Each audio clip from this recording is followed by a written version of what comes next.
भद्रं कर्णेन शृणुयामदेवाः भद्रं पश्येमाक्षभिर्यजत्राः स्थिरैरङ्गैस्तुष्टुवागुं स्वस्तनोभिः विषेमदेवहितं यदायुः।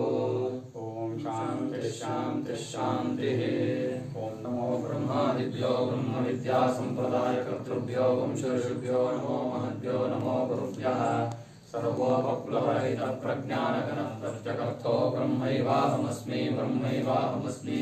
श्रुतिस्मृतिपुराणानामालयं करुणालयं नमामि भगवत्पादं शङ्करं लोकशङ्करं शङ्कराचार्यं केशवं बादरायणं सूत्रभाष्यकृतौ वन्दे भगवन्तौ पुनः पुनः। श्रीमच्छङ्करभगवत्पूज्यपादसद्गुरुभ्यो नमः। वन्दे तं सच्चिदानन्दं यतिवर्यं महामतिं वेदवेदान्तसारज्ञं सद्गुरुं प्रणतोऽस्म्यहं। सदाहं सम्प्रदायज्ञं संयमेन्द्रं सदाश्रयं सद्गुरों सच्चिदानन्दं सदाचारं समाश्रये। श्री श्री सच्चिदानन्देन्द्र सरस्वती महासद्गुरुभ्यो नमः। हरिः भगवो ब्रह्म। ಬರೀ ಮಂತ್ರ ಇದಾಗಿತ್ತ ಭಾಷ್ಯ ಆಯ್ತಾ ಅದು ಭಾಷ್ಯ ಆಗ್ಬೇಕಲ್ವಾ ಇದಾಗಿದೆ ಮೇಲಿಂದ ಆಯ್ತಾ ಹಾಂ ಹಾಂ ಆಯ್ತು ಆಯ್ತು 39 ಆಗಿದೆ 39ನೇ ಭಾಷ್ಯವೂ ಆಯಿತು ಯಾವುದೋ ಪ್ರಶ್ನೆ ಏನು ಪ್ರಾಣ ಎಲ್ಲಿಂದ ಹುಟ್ಟುತ್ತಾನೆ ಅಂತ ಪ್ರಶ್ನೆ ಯಾವುದರಿಂದ ಹುಟ್ಟುತ್ತಾನೆ ಅಂತ ಅದು ಅತ್ಯುತ್ತಮವಾದ ಪ್ರಶ್ನೆ ನೋಡಿ ಸ್ವಾಮಿಗಳು ಪ್ರಾಣನ ಇರವನ್ನು ಅರ್ಥ ಮಾಡ್ಕೊಳ್ಳೋದೇ ಕಷ್ಟ ನಾವು ದೇಹ ಇಂದ್ರಿಯ ಇವುಗಳಲ್ಲೇ ಜಾಸ್ತಿ ಓಡಾಡ್ತಾ ಇರ್ತೀವಿ ಮನಸ್ಸಿನ ಇರವನ್ನೇ ಎಷ್ಟೋ ಸಲ ಇದೇ ಅಂತಲೇ ಯೋಚನೆ ಮಾಡ್ಕೊಂಡಿರಲ್ಲ ಅದಕ್ಕೇನೆ ಮನಸ್ಸು ಇದೆ ಅಂತಲೇ ಯೋಚನೆ ಮಾಡ್ಕೊಳ್ಳದೆ ಇರೋದ್ರಿಂದ ಯಾವ ರೀತಿಯಾದ ರೂಪವನ್ನು ನೋಡಿದಾಗ ಯಾವ ರೀತಿ ಶಬ್ದ ಕೇಳಿದಾಗ ಯಾವ ರೀತಿ ಮಾತಾಡಿದಾಗ ಯಾವ ರೀತಿ ವಾಸನೆಯನ್ನು ತಗೊಂಡಾಗ ಒಳಕ್ಕೆ ಮನಸ್ಸಿನಲ್ಲಿ ಏನೇನು ವ್ಯತ್ಯಾಸವಾಗುತ್ತೆ ಅಂತಲೇ ಯೋಚನೆ ಮಾಡಿರಲ್ಲ ಇಂದ್ರಿಯಗಳಿಗೆ ಬೇಕೋ ಕೊಟ್ಬಿಡೋದು ಅಷ್ಟೇ ಬೇಕಾಗಿರೋದು ಇಂದ್ರಿಯ ತೃಪ್ತಿಗೋಸ್ಕರ ಒದ್ದಾಡ್ತೀವಿ ಆದರೆ ಇಂದ್ರಿಯ ಸ್ವತಃ ತೃಪ್ತಿ ಅನ್ನೋದು ಇಲ್ವೇ ಇಲ್ಲ ಇಂದ್ರಿಯಕ್ಕೆ ಇಂದ್ರಿಯ ತಗೊಂಡೋಗಿ ಮನಸ್ಸಿಗೆ ಕೊಡೋಕ್ಕೆ ಹೊರತು ತಾನು ಇಟ್ಕೊಳ್ಳೋಕೆ ಅದಕ್ಕೆ ಸ್ವಾತಂತ್ರ್ಯವೇ ಇಲ್ಲ ಯಾಕೆಂದರೆ ಮನಸ್ಸು ಇಂದ್ರಿಯ ಜೊತೆ ಸೇರಿಕೊಂಡಾಗ ಮಾತ್ರ ಇಂದ್ರಿಯ ಕೆಲಸ ಮಾಡೋದು ಇಲ್ಲಾಂದರೆ ಇಂದ್ರಿಯಕ್ಕೆ ಸ್ವತಃ ಕೆಲಸ ಮಾಡೋದು ಅನ್ನೋದೇ ಹೊಂದಲ್ಲ ಆದರೆ ನಾವು ಅದನ್ನು ತಪ್ಪು ತಿಳ್ಕೊಂಡು ಕೇವಲ ಇಂದ್ರಿಯಗಳ ಭೋಗಗಳನ್ನೇ ಭೋಗ ಅಂದ್ಕೊಂಬಿಟ್ಟಿದ್ದೀವಿ ಹಾಗೆ ಅಂದ್ಕೊಂಡಿರೋದ್ರಿಂದ ಮನಸ್ಸಿನ ಇರವನ್ನೇ ಅರ್ಥ ಮಾಡ್ಕೊಂಡಿಲ್ಲದೆ ಇರೋದ್ರಿಂದ ಮನಸ್ಸು ಪ್ರಾಣ ತುಂಬ ವ್ಯತ್ಯಾಸ ಇಲ್ಲ ಮನಸ್ಸು ಪ್ರತ್ಯಯರೂಪವಾದಾಗ ಮನಸ್ಸು ಅಂತ ಹೇಳೋದು ಅದನ್ನೇ ಕ್ರಿಯಾರೂಪವಾಗಿ ತೋರ್ಕೊಂಡಾಗ ಪ್ರಾಣ ಅಂತ ಹೇಳ್ತಾ ಇರೋದು ಆ ಮನಸ್ಸಿನ ಪ್ರಾಣದ ಇರವನ್ನೇ ನಾವು ಅರ್ಥ ಮಾಡ್ಕೊಳ್ಳದೆ ಇರೋವಾಗ ನಾವು ಪ್ರಾಣನಲ್ಲಿ ಹುಟ್ಟಿ ಹೇಗೆ ಈಗ ಮನಸ್ಸು ಹೇಗೆ ಹುಟ್ಟಿತು ಲೌಕಿಕವಾಗ ಪ್ರಶ್ನೆನೇ ಹೇಳಲ್ಲ ನಾವೆಲ್ಲ ಸಿದ್ಧವಾಗಿ ಇಟ್ಕೊಂಡ್ಬಿಟ್ಟಿದ್ದೀವಿ ಯಾವುದನ್ನು ಹೇಗೆ ಹುಟ್ಟಿತು ಅನ್ನೋ ಪ್ರಶ್ನೆನೇ ಕೇಳಲ್ಲ ನಾವು ದೇಹ ಗೊತ್ತಾಗೋದ್ರಿಂದ ಹುಟ್ಟು ಅದರ ಬಗ್ಗೆ ಮಾತ್ರ ಯೋಚನೆ ಮಾಡ್ತೀವಿ ದೇಹದ ಬಗ್ಗೆ ದೇಹದ ಹುಟ್ಟು ಗೊತ್ತಾಗುತ್ತೆ ದೇಹ ಹುಟ್ಟುತ್ತೆ ದೇಹ ಸಾಯುತ್ತೆ ಗೊತ್ತು ಆದರೆ ಮನಸ್ಸು ಹುಟ್ಟುತ್ತಾ ಹುಟ್ಟಲ್ವಾ ಮನಸ್ಸಿನಲ್ಲಿ ಯಾವ ಯಾವ ವಿಷಯಗಳನ್ನು ಹಾಕಿದಾಗ ಏನೇನು ರಿಯಾಕ್ಷನ್ ಆಗುತ್ತೆ ಏನೇನು ವ್ಯತ್ಯಾಸವಾಗುತ್ತೆ ಅದನ್ನು ಯೋಚನೆ ಮಾಡಿರಲ್ಲ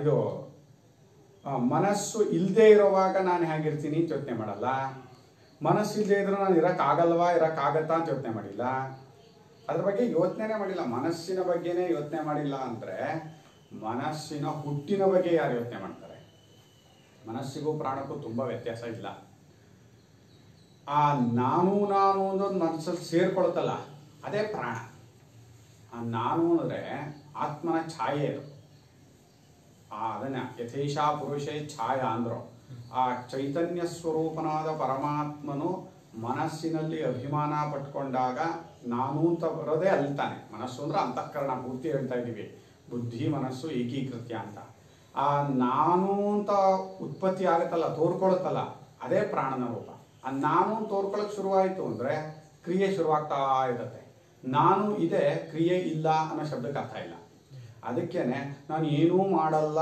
ಅನ್ನೋದು ಒಂದು ಕ್ರಿಯೆ ಆಗಿರುತ್ತೆ ನಾನೇನು ಮಾಡಿದೆ ಇವತ್ತೇನು ಮಾಡಲ್ಲ ಕಣ್ರಿ ನಾನು ಸುಮ್ಮನೆ ಕೂತ್ಕೋತೀನಿ ಅಂತ ಒಂದು ಕ್ರಿಯೆ ಆಗುತ್ತೆ ನಾನು ಸುಮ್ಮನೆ ಮಲಕ್ಕೋತೀನಿ ಅನ್ನೋದು ಒಂದು ಕ್ರಿಯೆ ಆಗಿರುತ್ತೆ ಕ್ರಿಯೆ ಇಲ್ಲದೆ ಇರೋದೇ ಇರಲ್ಲ ನಾನು ಇರುವಾಗ ನಾನು ಎಲ್ಲಿರಲ್ಲೋ ಅಲ್ಲಿ ಕ್ರಿಯೆ ಇರಲ್ಲ ನಿದ್ರೆಯಲ್ಲಿ ನಾನು ಅನ್ನೋದೇ ಇರಲ್ಲ ಕ್ರಿಯೆ ಇರಲ್ಲ ಅದರಿಂದ ಮನಸ್ಸು ಈ ಪ್ರಾಣನ ಇರೋವನ್ನ ಅರ್ಥ ಮಾಡ್ಕೊಳ್ಳೋದು ತುಂಬ ಕಷ್ಟ ಸ್ವಲ್ಪ. ಯಾಕೆ ಕ್ರಿಯಾರೂಪದಲ್ಲಿ ಮುಳುಗೋಗ್ಬಿಟ್ಟಿರ್ತೀವಿ ನಾವು. ಅದರಿಂದ ಮನಸ್ಸಿನ ಇದನ್ನು ಅರ್ಥ ಮಾಡ್ಕೋಬೇಕು. ಈಗ ನಾವು ಪ್ರತ್ಯಯಗಳ ರೂಪದಲ್ಲಿ ಅರ್ಥ ಮಾಡ್ಕೋಬೇಕನ್ನ. ಈಗ ಮನಸ್ಸು, ಅದನ್ನೇ ಮನೋಕೃತೇನಾಯಾತಿ ಅಂತ ಹೇಳಿದ್ದು.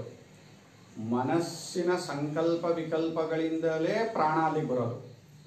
ಅಂದರೆ ಮನಸ್ಸು ಸಂಕಲ್ಪ ವಿಕಲ್ಪಗಳನ್ನು ಮಾಡ್ತಾ ಇದೆ ಅಂದರೆ ಅದು ಪ್ರಾಣ ಇದೆ ಅಂತಲೇ ಅರ್ಥ. ಅಥವಾ ಪ್ರಾಣವೇ ಸಂಕಲ್ಪ ವಿಕಲ್ಪ ಮಾಡ್ತಾ ಇದೆ ಅಂತಲೂ ಅರ್ಥ. ಎರಡೂ ಒಂದೇ. ಈ ಮನಸ್ಸು ಅಂದ್ರೆ ಏನು? ಈಗ ನೀರು ಅಂದರೆ ಹೇಗೆ ಒಂದೊಂದು ಹನಿಗಳು ಒಂದೊಂದು ಅಣುಗಳು ಸೇರ್ಕೊಂಡು ನೀರಾಗಿದೆಯೋ, ಆ ಕಣಗಳೆಲ್ಲವೂ ಆ ಹನಿಗಳೆಲ್ಲವೂ ಹೊರಟೋದ್ರೆ ನೀರಿನ ಶಬ್ದಕ್ಕೆ ಏನೂ ಅರ್ಥ ಇಲ್ಲ. ಆದರೆ ಆ ಹನಿಗಳೆಲ್ಲ ಒಟ್ಟಾಗಿ ತೋರ್ಕೊಂಡಾಗ ನೀರು ಅನ್ನೋದೊಂದು ಏನೋ ಬೇರೆ ಥರ ತೋರ್ತಾ ಇರೋದು. ನಮ್ಗೆ ಹನಿಗಳು ಅಂತ ತೋರೋದೇ ಇಲ್ಲ ಅವಾಗ. ಆದರೆ ಹನಿಗಳು ಅಣುಗಳು ಅಥವಾ ಕಣಗಳೇ ತಾನೇ ನೀರು ಅಂದರೆ. ಹಾಗೆ ಪ್ರತ್ಯಯಗಳೆಲ್ಲ ಒಟ್ಟಾಗಿ ತೋರ್ಕೊಳ್ಳುವಾಗ ಅದಕ್ಕೆ ಮನಸ್ಸು ಅಂತ ತೋರ್ಕೊಳ್ಳುತ್ತೆ. ಆದರೆ ಮನಸ್ಸು ಅನ್ನೋದು ಬರೀ ಪ್ರತ್ಯಯಗಳೇ ಹೊರತು ಪ್ರತ್ಯಯಕ್ಕಿಂತ ಹೊರತಾದ ಒಂದು ಮನಸ್ಸು ಅನ್ನೋದೇ ಇಲ್ಲ. ಈಗ ದೊಡ್ಡ ಸರೋವರ ನೋಡಿದಾಗ ನೀರು ಅನ್ನೋದು ಒಂದು ವಸ್ತು ಅಂತ ತೋರ್ತಾ ಇದೆ, ಆದರೆ ಎಲ್ಲವೂ ಹನಿ ಹನಿ ಅಷ್ಟೇ. ಹಾಗೆ ಮನಸ್ಸು ಅನ್ನೋದು ಒಂದು ಅಂತ ತೋರುತ್ತೆ, ಆದರೆ ಮನಸ್ಸು ಅನ್ನೋದು ಕೇವಲ ಪ್ರತ್ಯಯಗಳು. ಪ್ರತ್ಯಯ ಬಿಟ್ಟು ಮನಸ್ಸು ಅನ್ನೋದು ಇಲ್ಲವೇ ಇಲ್ಲ. ಹೇಗೆ ಈಗ ನೀರಿನೊಳಕ್ಕೆ ಏನೋ ಒಂದು ಹಾಕಿದರೆ ಅಲ್ಲಿ ಯಾವುದೋ ಒಂದು ಹನಿಯನ್ನು ಟಚ್ ಮಾಡಿರೋಂಥದ್ದು. ನಾವೇನೋ ಒಂದು ಕಲ್ಲು ಎಸಿತೀವಿ, ಒಂದೋ ಎರಡೋ ಹನಿ ಟಚ್ ಮಾಡುತ್ತೆ, ಆದರೆ ಎದ್ದಂಥ ಅಲೆ ಎಲ್ಲವನ್ನು ವ್ಯಾಪಿಸ್ಕೊಳುತ್ತೆ, ಎಲ್ಲಕ್ಕೂ ಟಚ್ ಮಾಡ್ಕೊಂಡು ಹೋಗುತ್ತದು. ಹಾಗೆ ಮನಸ್ಸಿನಲ್ಲಿ ಏಳುವ ಒಂದೊಂದು ಪ್ರತ್ಯಯವೂ ಕೂಡ ಎಲ್ಲ ಪ್ರತ್ಯಯವನ್ನು ಟಚ್ ಮಾಡುತ್ತದೆ. ಅದಕ್ಕೆ ಮನಸ್ಸಿನಲ್ಲಿ ಎಂಥ ಪ್ರತ್ಯಯ ಏಳಿಸ್ಕೋಬೇಕು ಅನ್ನೋದೇ ಭಾರಿ ಮುಖ್ಯ. ಮನಸ್ಸೇನಾದರೂ ಕೆಟ್ಟ ಪ್ರತ್ಯಯಗಳನ್ನು ಏಳಿಸ್ಕೊಳ್ತು ಅಂತ ಇಟ್ಕೊಳ್ಳಿ, ಅಂದರೆ ಶಾಸ್ತ್ರ ವಿರುದ್ಧವಾದ ಪ್ರತ್ಯಯಗಳು, ನಮ್ಮನ್ನು ಸಂಸಾರದಲ್ಲಿ ಮುಳುಗಿಸುವ ಪ್ರತ್ಯಯಗಳು, ನಮ್ಮನ್ನು ಇನ್ನೂ ಪರಿಚ್ಛಿನ್ನತೆಯನ್ನು ಜಾಸ್ತಿ ಮಾಡುವ ಪ್ರತ್ಯಯಗಳು ಮನಸ್ಸಿನಲ್ಲಿ ಎತ್ತರೆ, ಆ ಮನಸ್ಸಿನಲ್ಲಿ ಒಳ್ಳೆಯ ಪ್ರತ್ಯಯಗಳು ಇವೆ, ಇಲ್ಲ ಅಂತೇನಿಲ್ಲ. ಜನ್ಮ ಜನ್ಮಾಂತರಗಳಲ್ಲಿ ಬೇಕಾದಷ್ಟು ಒಳ್ಳೆಯ ಚಿಂತನೆಯನ್ನು ಮಾಡಿರ್ತೀವಿ, ಒಳ್ಳೆಯ ಕೆಲಸಗಳನ್ನು ಮಾಡಿರ್ತೀವಿ, ಎಲ್ಲ ಪ್ರತ್ಯಯ ರೂಪದಲ್ಲಿ ಉಳ್ಕೊಳ್ಳುತ್ತೆ. ಈ ಮನಸ್ಸು ಹೇಗೆ ಪ್ರತ್ಯಯವಾಗುತ್ತೆ ಅಂದರೆ, ಕಣ್ಣು ಅಥವಾ ಇಂದ್ರಿಯಗಳು ಹೊರಗಿನ ವಿಷಯಗಳನ್ನು ತಂದು ಮನಸ್ಸಿಗೆ ಹಾಕುತ್ತೆ, ಅದೊಂದು ಪ್ರತ್ಯಯ ಆಗುತ್ತೆ. ಆಮೇಲೆ ಮನಸ್ಸಿನಲ್ಲಿ ಆಸೆ ಅಂತ ಒಂದು ಪ್ರತ್ಯಯ ಎತ್ಕೊಳ್ಳುತ್ತೆ, ಅದು ಮತ್ತೆ ಇಂದ್ರಿಯಗಳನ್ನು ಕೆಲಸ ಮಾಡಿಸುತ್ತೆ, ಕೆಲಸ ಮಾಡಿಸುವಾಗ ಅಂತ ಒಂದು ಪ್ರತ್ಯಯ ಎತ್ಕೊಳ್ಳುತ್ತೆ. ಬರೀ ಪ್ರತ್ಯಯಗಳಲ್ಲೇ ಆಟ ಆದವು. ಆ ಪ್ರತ್ಯಯಗಳೇನಾಗುತ್ತೆ, ಈಗ ಕೆಟ್ಟ ಪ್ರತ್ಯಯಗಳನ್ನೇ ಮತ್ತೆ ಮತ್ತೆ ಮತ್ತೆ ಮತ್ತೆ ಹಾಕ್ತಾ ಇದ್ರೆ ಮನಸ್ಸಿಗೆ, ಆ ಮನಸ್ಸು ಆ ತನ್ನತನವನ್ನು, ಅದರ ಸ್ವಭಾವ ತಾನೆ ಎಲ್ಲ ಪ್ರತ್ಯಯಗಳು ಟಚ್ ಆಗುತ್ತೆ. ಪ್ರತಿಯೊಂದು ಪ್ರತ್ಯೇಕವೂ ಆ ಕೆಟ್ಟತನ ಟಚ್ ಆಗುತ್ತೆ. ಹಾಗಾಗಿ ಒಳ್ಳೆತನ ಇದ್ರೂ ಅದು ಕೆಲಸನೇ ಮಾಡಲ್ಲ, ಅದು ಆ ಪ್ರತ್ಯೇಕ ಶಕ್ತಿನೇ ಇರಲ್ಲ. ಅದರಿಂದಲೇ ನಾವು ಜಪ ಅನ್ನೋದು ಒಂದು ಪ್ರತ್ಯಯವನ್ನು, ಒಂದೊಂದು ಸಾತ್ವಿಕ ಪ್ರತ್ಯಯವನ್ನು, ಭಗವತ್ ಪ್ರತ್ಯಯವನ್ನು ಮತ್ತೆ ಮತ್ತೆ ಮತ್ತೆ ಮನಸ್ಸಿಗೆ ಹಾಕ್ತಾ ಇರಬೇಕನ್ನ. ಹಾಗೆ ಹಾಕ್ತಾ ಹಾಕ್ತಾ ಹಾಕ್ತಾ ಆ ಪ್ರತ್ಯಯ ಎಲ್ಲವನ್ನು ಟಚ್ ಮಾಡುತ್ತೆ. ಆಗ ಅದು ಈ ರಾಜಸಿಕ ತಾಮಸಿಕ ಪ್ರತ್ಯಯಗಳನ್ನು ಸಪ್ರೆಸ್ ಮಾಡಿ ತುಳಿದು ಸಾತ್ವಿಕ ಪ್ರತ್ಯವೇ ಹೆಚ್ಚಾಗಿ ತೋರ್ಕೊಳ್ಳೋಕೆ ಶುರುವಾಗುತ್ತೆ. ಅದು ಏನು ಮುಕ್ತಿ ಏನಲ್ಲ, ಅದರಿಂದಲೂ ಬಿಡಿಸ್ಕೋಬೇಕು ನಾವು. ಅದು ಕೂಡ ಪ್ರತ್ಯಯ ರೂಪವಾದ್ದರಿಂದ, ಅದು ಹುಟ್ಟಿರೋದಾದ್ರಿಂದ ಅದರಿಂದಲೂ ಬಿಡಿಸ್ಕೋಬೇಕು. ಅದ್ರ ಬಿಡಿಸ್ಕೊಳ್ಳೋಕ್ಕೆ ಮೊದಲು ಸಾತ್ವಿಕ ಪ್ರತ್ಯಯ ಎದ್ಕೊಂಡಿರ್ಬೇಕು ಮನಸ್ಸಿನಲ್ಲಿ. ಮನಸ್ಸಿನಲ್ಲಿ ಸರ್ವದಾ ತಾಮಸಿಕ ಪ್ರತ್ಯಯಗಳು ರಾಜಸಿಕ ಪ್ರತ್ಯಯಗಳು ಎದ್ಕೋತಾ ಇದ್ರೆ ಮನಸ್ಸಿನಿಂದ ಹೊರಚಾಗಿದ್ದೀನಿ, ನಾನು ಬಿಡಿಸ್ಕೋಬೇಕು. ಮನಸ್ಸು ಕೂಡ ಹುಟ್ಟಿರುವಂಥದ್ದೇ, ಮನಸ್ಸು ಪ್ರಾಣ ಅದು ಹುಟ್ಟಿರುವಂಥದ್ದೇನೆ, ಅದು ನನ್ನ ರೂಪ ಅಲ್ಲ ಅಂತ ಅರ್ಥವೇ ಆಗಲ್ಲ. ಅದನ್ನು ಅರ್ಥ ಮಾಡಿಸೋದು ಸಾತ್ವಿಕ ಪ್ರತ್ಯಯ. ಆಮೇಲೆ ಅದರಿಂದ ಮತ್ತೆ ಬಿಡಿಸ್ಕೊಂಡು ಸ್ವಸ್ವರೂಪದಲ್ಲಿ ನೆಲೆ ನಿಂತ್ಕೊಳ್ಳೋದು ಅನ್ನೋದು ಇದೇ ಸಾಧನ. ಮನಸ್ಸಿನ ಬಗ್ಗೆ ಭಾರಿ ಚಿಂತನೆ ಮಾಡ್ಬೇಕು. ಅದಕ್ಕೆ ಮನಸ್ಸು ಒಂದು ಇದೆ ಅಂತ ಯಾವಾಗಲೂ ಚಿಂತೆ ಮಾಡ್ಕೋತಾ ಇರಬೇಕು. ಅದರಿಂದ ಯಾವ ಕ್ರಿಯೆ ಮಾಡೋವಾಗಲೂ ಇದು ಮನಸ್ಸಿನ ಮೇಲೆ ಏನು ಎಫೆಕ್ಟ್ ಮಾಡುತ್ತೆ ಅಂತ ಯೋಚನೆ ಮಾಡ್ತೀವಿ. ಈಗ ಕಣ್ಣು ಅನ್ನೋದು ಇದೆ ಅಂತ ಅಷ್ಟು ಚೆನ್ನಾಗಿ ಇಟ್ಕೊಂಡಿರೋದ್ರಿಂದ ನಾವು ಏನು ಮಾಡೋವಾಗಲೂ ಕಣ್ಣಿಗೆ ಟಚ್ ಆಗಬಾರ್ದು ಅಂತ ಯೋಚನೆ ಮಾಡ್ತಾ ಇರ್ತೀವಿ ತಾನೆ. ಹೌದು, ನಾವೇ ಒಂದು ಕೋಲ್ ತಿರುಗಿಸ್ತಾ ಇದ್ರೆ, ಒಂದು ಬಟ್ಟೆ ತಿರುಗಿಸ್ತಾ ಇದ್ರೆ, ಏನೋ ಮಾಡ್ತಾ ಇದ್ರೆ, ಅಥವಾ ಒಂದು ಕಸ ಗುಡಿಸ್ತಾ ಇದ್ರೆ, ಏನೇ ಕಾರಣಕ್ಕೂ ಕಣ್ಣಿಗೇನೋ ಆಗಬಾರ್ದು, ಅಷ್ಟು ಕೇರ್ ತಗೊಂಡಿರ್ತೀವಿ ಅದ್ರ ವಿಷಯದಲ್ಲಿ. ಯಾರಾದರೂ ಏನಾರು ಐತಾರೆ ಕಣ್ಣು ಹೊಡೆದ್ಬಿಡ್ತೀಯ ಯಾರಿಗಾದ್ರು ನೀನು ಕಣ್ಣು ಹೊಡಿತೀಯ ಅಂತ ಮಕ್ಕಳು ಏನಾರು ಮಾಡ್ತಾ ಇದ್ರೆ ಅಂದರೆ ಕಣ್ಣು ಇದೆ ಅಂತ ಇಟ್ಕೊಂಡು ಅದರ ಬಗ್ಗೆ ಚಿಂತನೆ ಇರೋದ್ರಿಂದ ಹೇಗೆ ಕಣ್ಣಿನ ಬಗ್ಗೆ ಇಂದ್ರಿಯಗಳ ಬಗ್ಗೆ ಕೇರ್ ತಗೋತೀವೋ ಹಾಗೆ ಮನಸ್ಸಿನ ಇರವನ್ನ ಮತ್ತೆ ಮತ್ತೆ ಮತ್ತೆ ಜ್ಞಾಪಿಸ್ಕೊತಾ ಇರಬೇಕು. ಆ ಮನಸ್ಸಿನ ಇರವು ಮನಸ್ಸಿದೆ, ಇದು ಇಂಥ ಪ್ರತ್ಯಯಗಳು ಮನಸ್ಸಿಗೆ ಈ ರೀತಿ ಎಫೆಕ್ಟ್ ಮಾಡುತ್ತೆ ಅನ್ನೋದನ್ನ ಮತ್ತೆ ಚಿಂತನೆ ಮಾಡಬೇಕು. ಹಾಗೆ ಚಿಂತನೆ ಮಾಡಿದಾಗ ಮನಸ್ಸು ಯಾವ ರೀತಿಯಾದ ಪ್ರತ್ಯಯಗಳನ್ನು ಏಳಿಸ್ಕೊಂಡು ಸಮಾಧಾನವಾಗಿರುತ್ತೋ ಅದನ್ನು ಏಳಿಸ್ಕೊತೀವಿ. ಅದು ಬರಬೇಕು. ಅದು ನಾವು ಅಷ್ಟು ತಲೆ ಕೆಡಿಸ್ಕೋಬೇಕಾಗಿಲ್ಲ. ಒಳ್ಳೆಯ ಪ್ರತ್ಯಯಗಳು ಯಾವುದಪ್ಪ ಆಗಿದ್ರೆ ಅಂದರೆ ಶಾಸ್ತ್ರೋಕ್ತವಾದ ಚಿಂತನೆಗಳು ಬೇಕಾದಷ್ಟಿದೆ, ಭಗವತ್ ಚಿಂತನೆ ಇದೆ. ನಮಗೆ ನಾವು ಯಾವ ಇದರಲ್ಲಿ ಇದ್ದೀವಿ ಅಂದ್ರೆ ನಾವೇನು ಸೃಷ್ಟಿಯ ಆದಿಲಿಲ್ಲ. ಭಗವಂತ ನಮ್ಗೆ ಎಲ್ಲವನ್ನೂ ಕೊಟ್ಬಿಟ್ಟಿದ್ದಾನೆ ಇವತ್ತು, ಅಂಥ ಜಾಗದಲ್ಲಿ ಇದ್ದೀವಿ. ಹಾಗಿರೋ ನಮಗೆ ಒಳ್ಳೇದ್ಯಾವುದು ಕೆಟ್ಟದ್ದು ಯಾವುದು ಅನ್ನೋದನ್ನು ಮಹಾತ್ಮರು ಶಾಸ್ತ್ರಗಳು ಚೆನ್ನಾಗೇ ತಿಳಿಸ್ಕೊಟ್ಬಿಟ್ಟಿವೆ. ಅದರಿಂದ ಆದಷ್ಟು ಒಳ್ಳೆಯ ಪ್ರತ್ಯಯಗಳನ್ನು ಮನಸ್ಸಿಗೆ ಹಾಕ್ತಾ ಹಾಕ್ತಾ ಹಾಕ್ತಾ ಹಾಕ್ತಾ ಅದು ಉಳಿದ ಪ್ರತ್ಯಯಗಳನ್ನು ಆಕ್ಟಿವ್ ಮಾಡುತ್ತೆ. ಹೀಗೆ ನಡೀತಾ ಇರೋದು ಮನಸ್ಸಿಂದು. ಆ ಸಾತ್ವಿಕ ಪ್ರತ್ಯಯಗಳು ಹೆಚ್ಚಾದಾಗ ನಮ್ಮ ಮನಸ್ಸು ಶಾಂತವಾಗಿದೆ, ಸಮಾಧಾನವಾಗಿದೆ ಅನ್ಸುತ್ತೆ. ಆದರೆ ರಾಜಸಿಕ ಪ್ರತ್ಯಯ ಹೋಗಿದೆ ಅಂತ ಅರ್ಥ ಅಲ್ಲ. ಅದು ತತ್ವಜ್ಞಾನವಾದಾಗ ಮಾತ್ರ ಮನಸ್ಸು ಬಾಧೆ ಆಗೋದ್ರಿಂದ ಮನಸ್ಸು ಅನ್ನೋದು ಇಲ್ವೇ ಇಲ್ಲ. ಸುಷುಪ್ತಿಯಲ್ಲಿ ಹೇಗೋ ಹಾಗೆ ತತ್ವಜ್ಞಾನಿಗೆ ಈಗಲೇ ಅನುಭವ ಇರುತ್ತೆ. ಆದ್ದರಿಂದ ಅವನಿಗೆ ಮನಸ್ಸು ಅನ್ನೋದು ಇಲ್ವೇ ಇಲ್ಲ, ಅವನಿಗೆ ಬಾಧೆ ಆಗಲ್ಲ. ಇಲ್ಲ ಅಂದರೆ ಎಷ್ಟು ಸಾತ್ವಿಕ ಪ್ರತ್ಯಯ ಎದ್ಕೊಂಡ್ರೂ ಒಂದು ತಾಮಸಿಕ ರಾಜಸಿಕ ಪ್ರತ್ಯಯ ಇದ್ದೇ ಇರುತ್ತೆ. ಆದರೆ ಮೆಟ್ಟಾಕಿರುತ್ತೆ ಅಷ್ಟೇ. ಅಂದರೆ ಮನಸ್ಸಿನ ಅಥವಾ ಪ್ರಾಣದ ಇರವನ್ನೇ ತಿಳ್ಕೊಳ್ಳೋದು ಕಷ್ಟ. ಇನ್ನು ಪ್ರಾಣದ ಹುಟ್ಟಿನ ಬಗ್ಗೆ ನೀನು ಪ್ರಶ್ನೆ ಮಾಡ್ತಾ ಇದೀಯಾ ಅಂದರೆ ಎಂಥ ಇದು ಇರಬೇಕು ನಿನ್ನಲ್ಲಿ ಅಂತೇಳಿ. ಅದರಿಂದ ಉತ್ತಮವಾದ ಪ್ರಶ್ನೆಗಳನ್ನು ಕೇಳುವ ಶಿಷ್ಯನಿಗೆ ಗುರುಗಳ ಅನುಗ್ರಹವಾಗುತ್ತದೆ ಅಂತ. ಉತ್ತಮವಾದ ಪ್ರಶ್ನೆ ಕೇಳ್ತಾನೆ ಇರಬೇಕು ಅಂತ ಅರ್ಥ ಅಲ್ಲ. ಉತ್ತಮವಾದ ಪ್ರಶ್ನೆಗಳನ್ನು ಕಾಲವನ್ನು ಅರಿತು ಅವರ ಮನಸ್ಥಿತಿಯನ್ನು ಅರಿತು ಪರಿಪ್ರಶ್ನೇನ ಸೇವಯ ಅಂತ ಹೇಳಿದ್ದಾರೆ ಅಲ್ಲಿ ಭಗವದ್ಗೀತೆಯಲ್ಲಿ. ನೀನು ಪ್ರಶ್ನೆ ಕೇಳುವಾಗ ನಿನ್ನಲ್ಲಿ ಸೇವಾ ಬುದ್ಧಿ ಇರಬೇಕು, ನಿನ್ನ ಮನಸ್ಸು ಅಷ್ಟು ಸಮಾಧಾನವಾಗಿರಬೇಕು. ಆ ಗುರುಗಳ ಮನಸ್ಥಿತಿಯನ್ನು ಅವರ ಯಾವ ವ್ಯವಹಾರದಲ್ಲಿ ಇದ್ದಾರೆ ಇವಾಗ ನೋಡ್ಕೊಂಡು ನೀನು ಕೇಳಬೇಕು. ನನಗೆ ಈಗ ಬಂದ್ಬಿಟ್ಟಿದೆ, ಪ್ರಶ್ನೆ ಉತ್ತರ ಹೇಳಿ ಅಂದರೆ ಅವರೇನು ಹೇಳಬೇಕಾಗಿಲ್ಲ. ಅದು ಉತ್ತಮವಾದ ಪ್ರಶ್ನೆ ಅಂದರೆ ಅವನ ಶಿಷ್ಯನೂ ಉತ್ತಮವಾಗಿರ್ಬೇಕು ತಾನೆ. ಉತ್ತಮವಾದ ಪ್ರಶ್ನೆಗಳು ಹೇಳೋದಕ್ಕೆ ಮೊದಲು ಅವನು ಅದಕ್ಕೆ ಸಾಧನೆ ಮಾಡ್ಕೊಂಡಿರ್ಬೇಕಲ್ಲ. ಇಂದ ಅಂಥವರಿಗೆ ಆಗತ್ತೆ ಎಂದು ಭಾರಿ ಒಳ್ಳೆಯ ಚಿಂತನೆ ಇದೆ.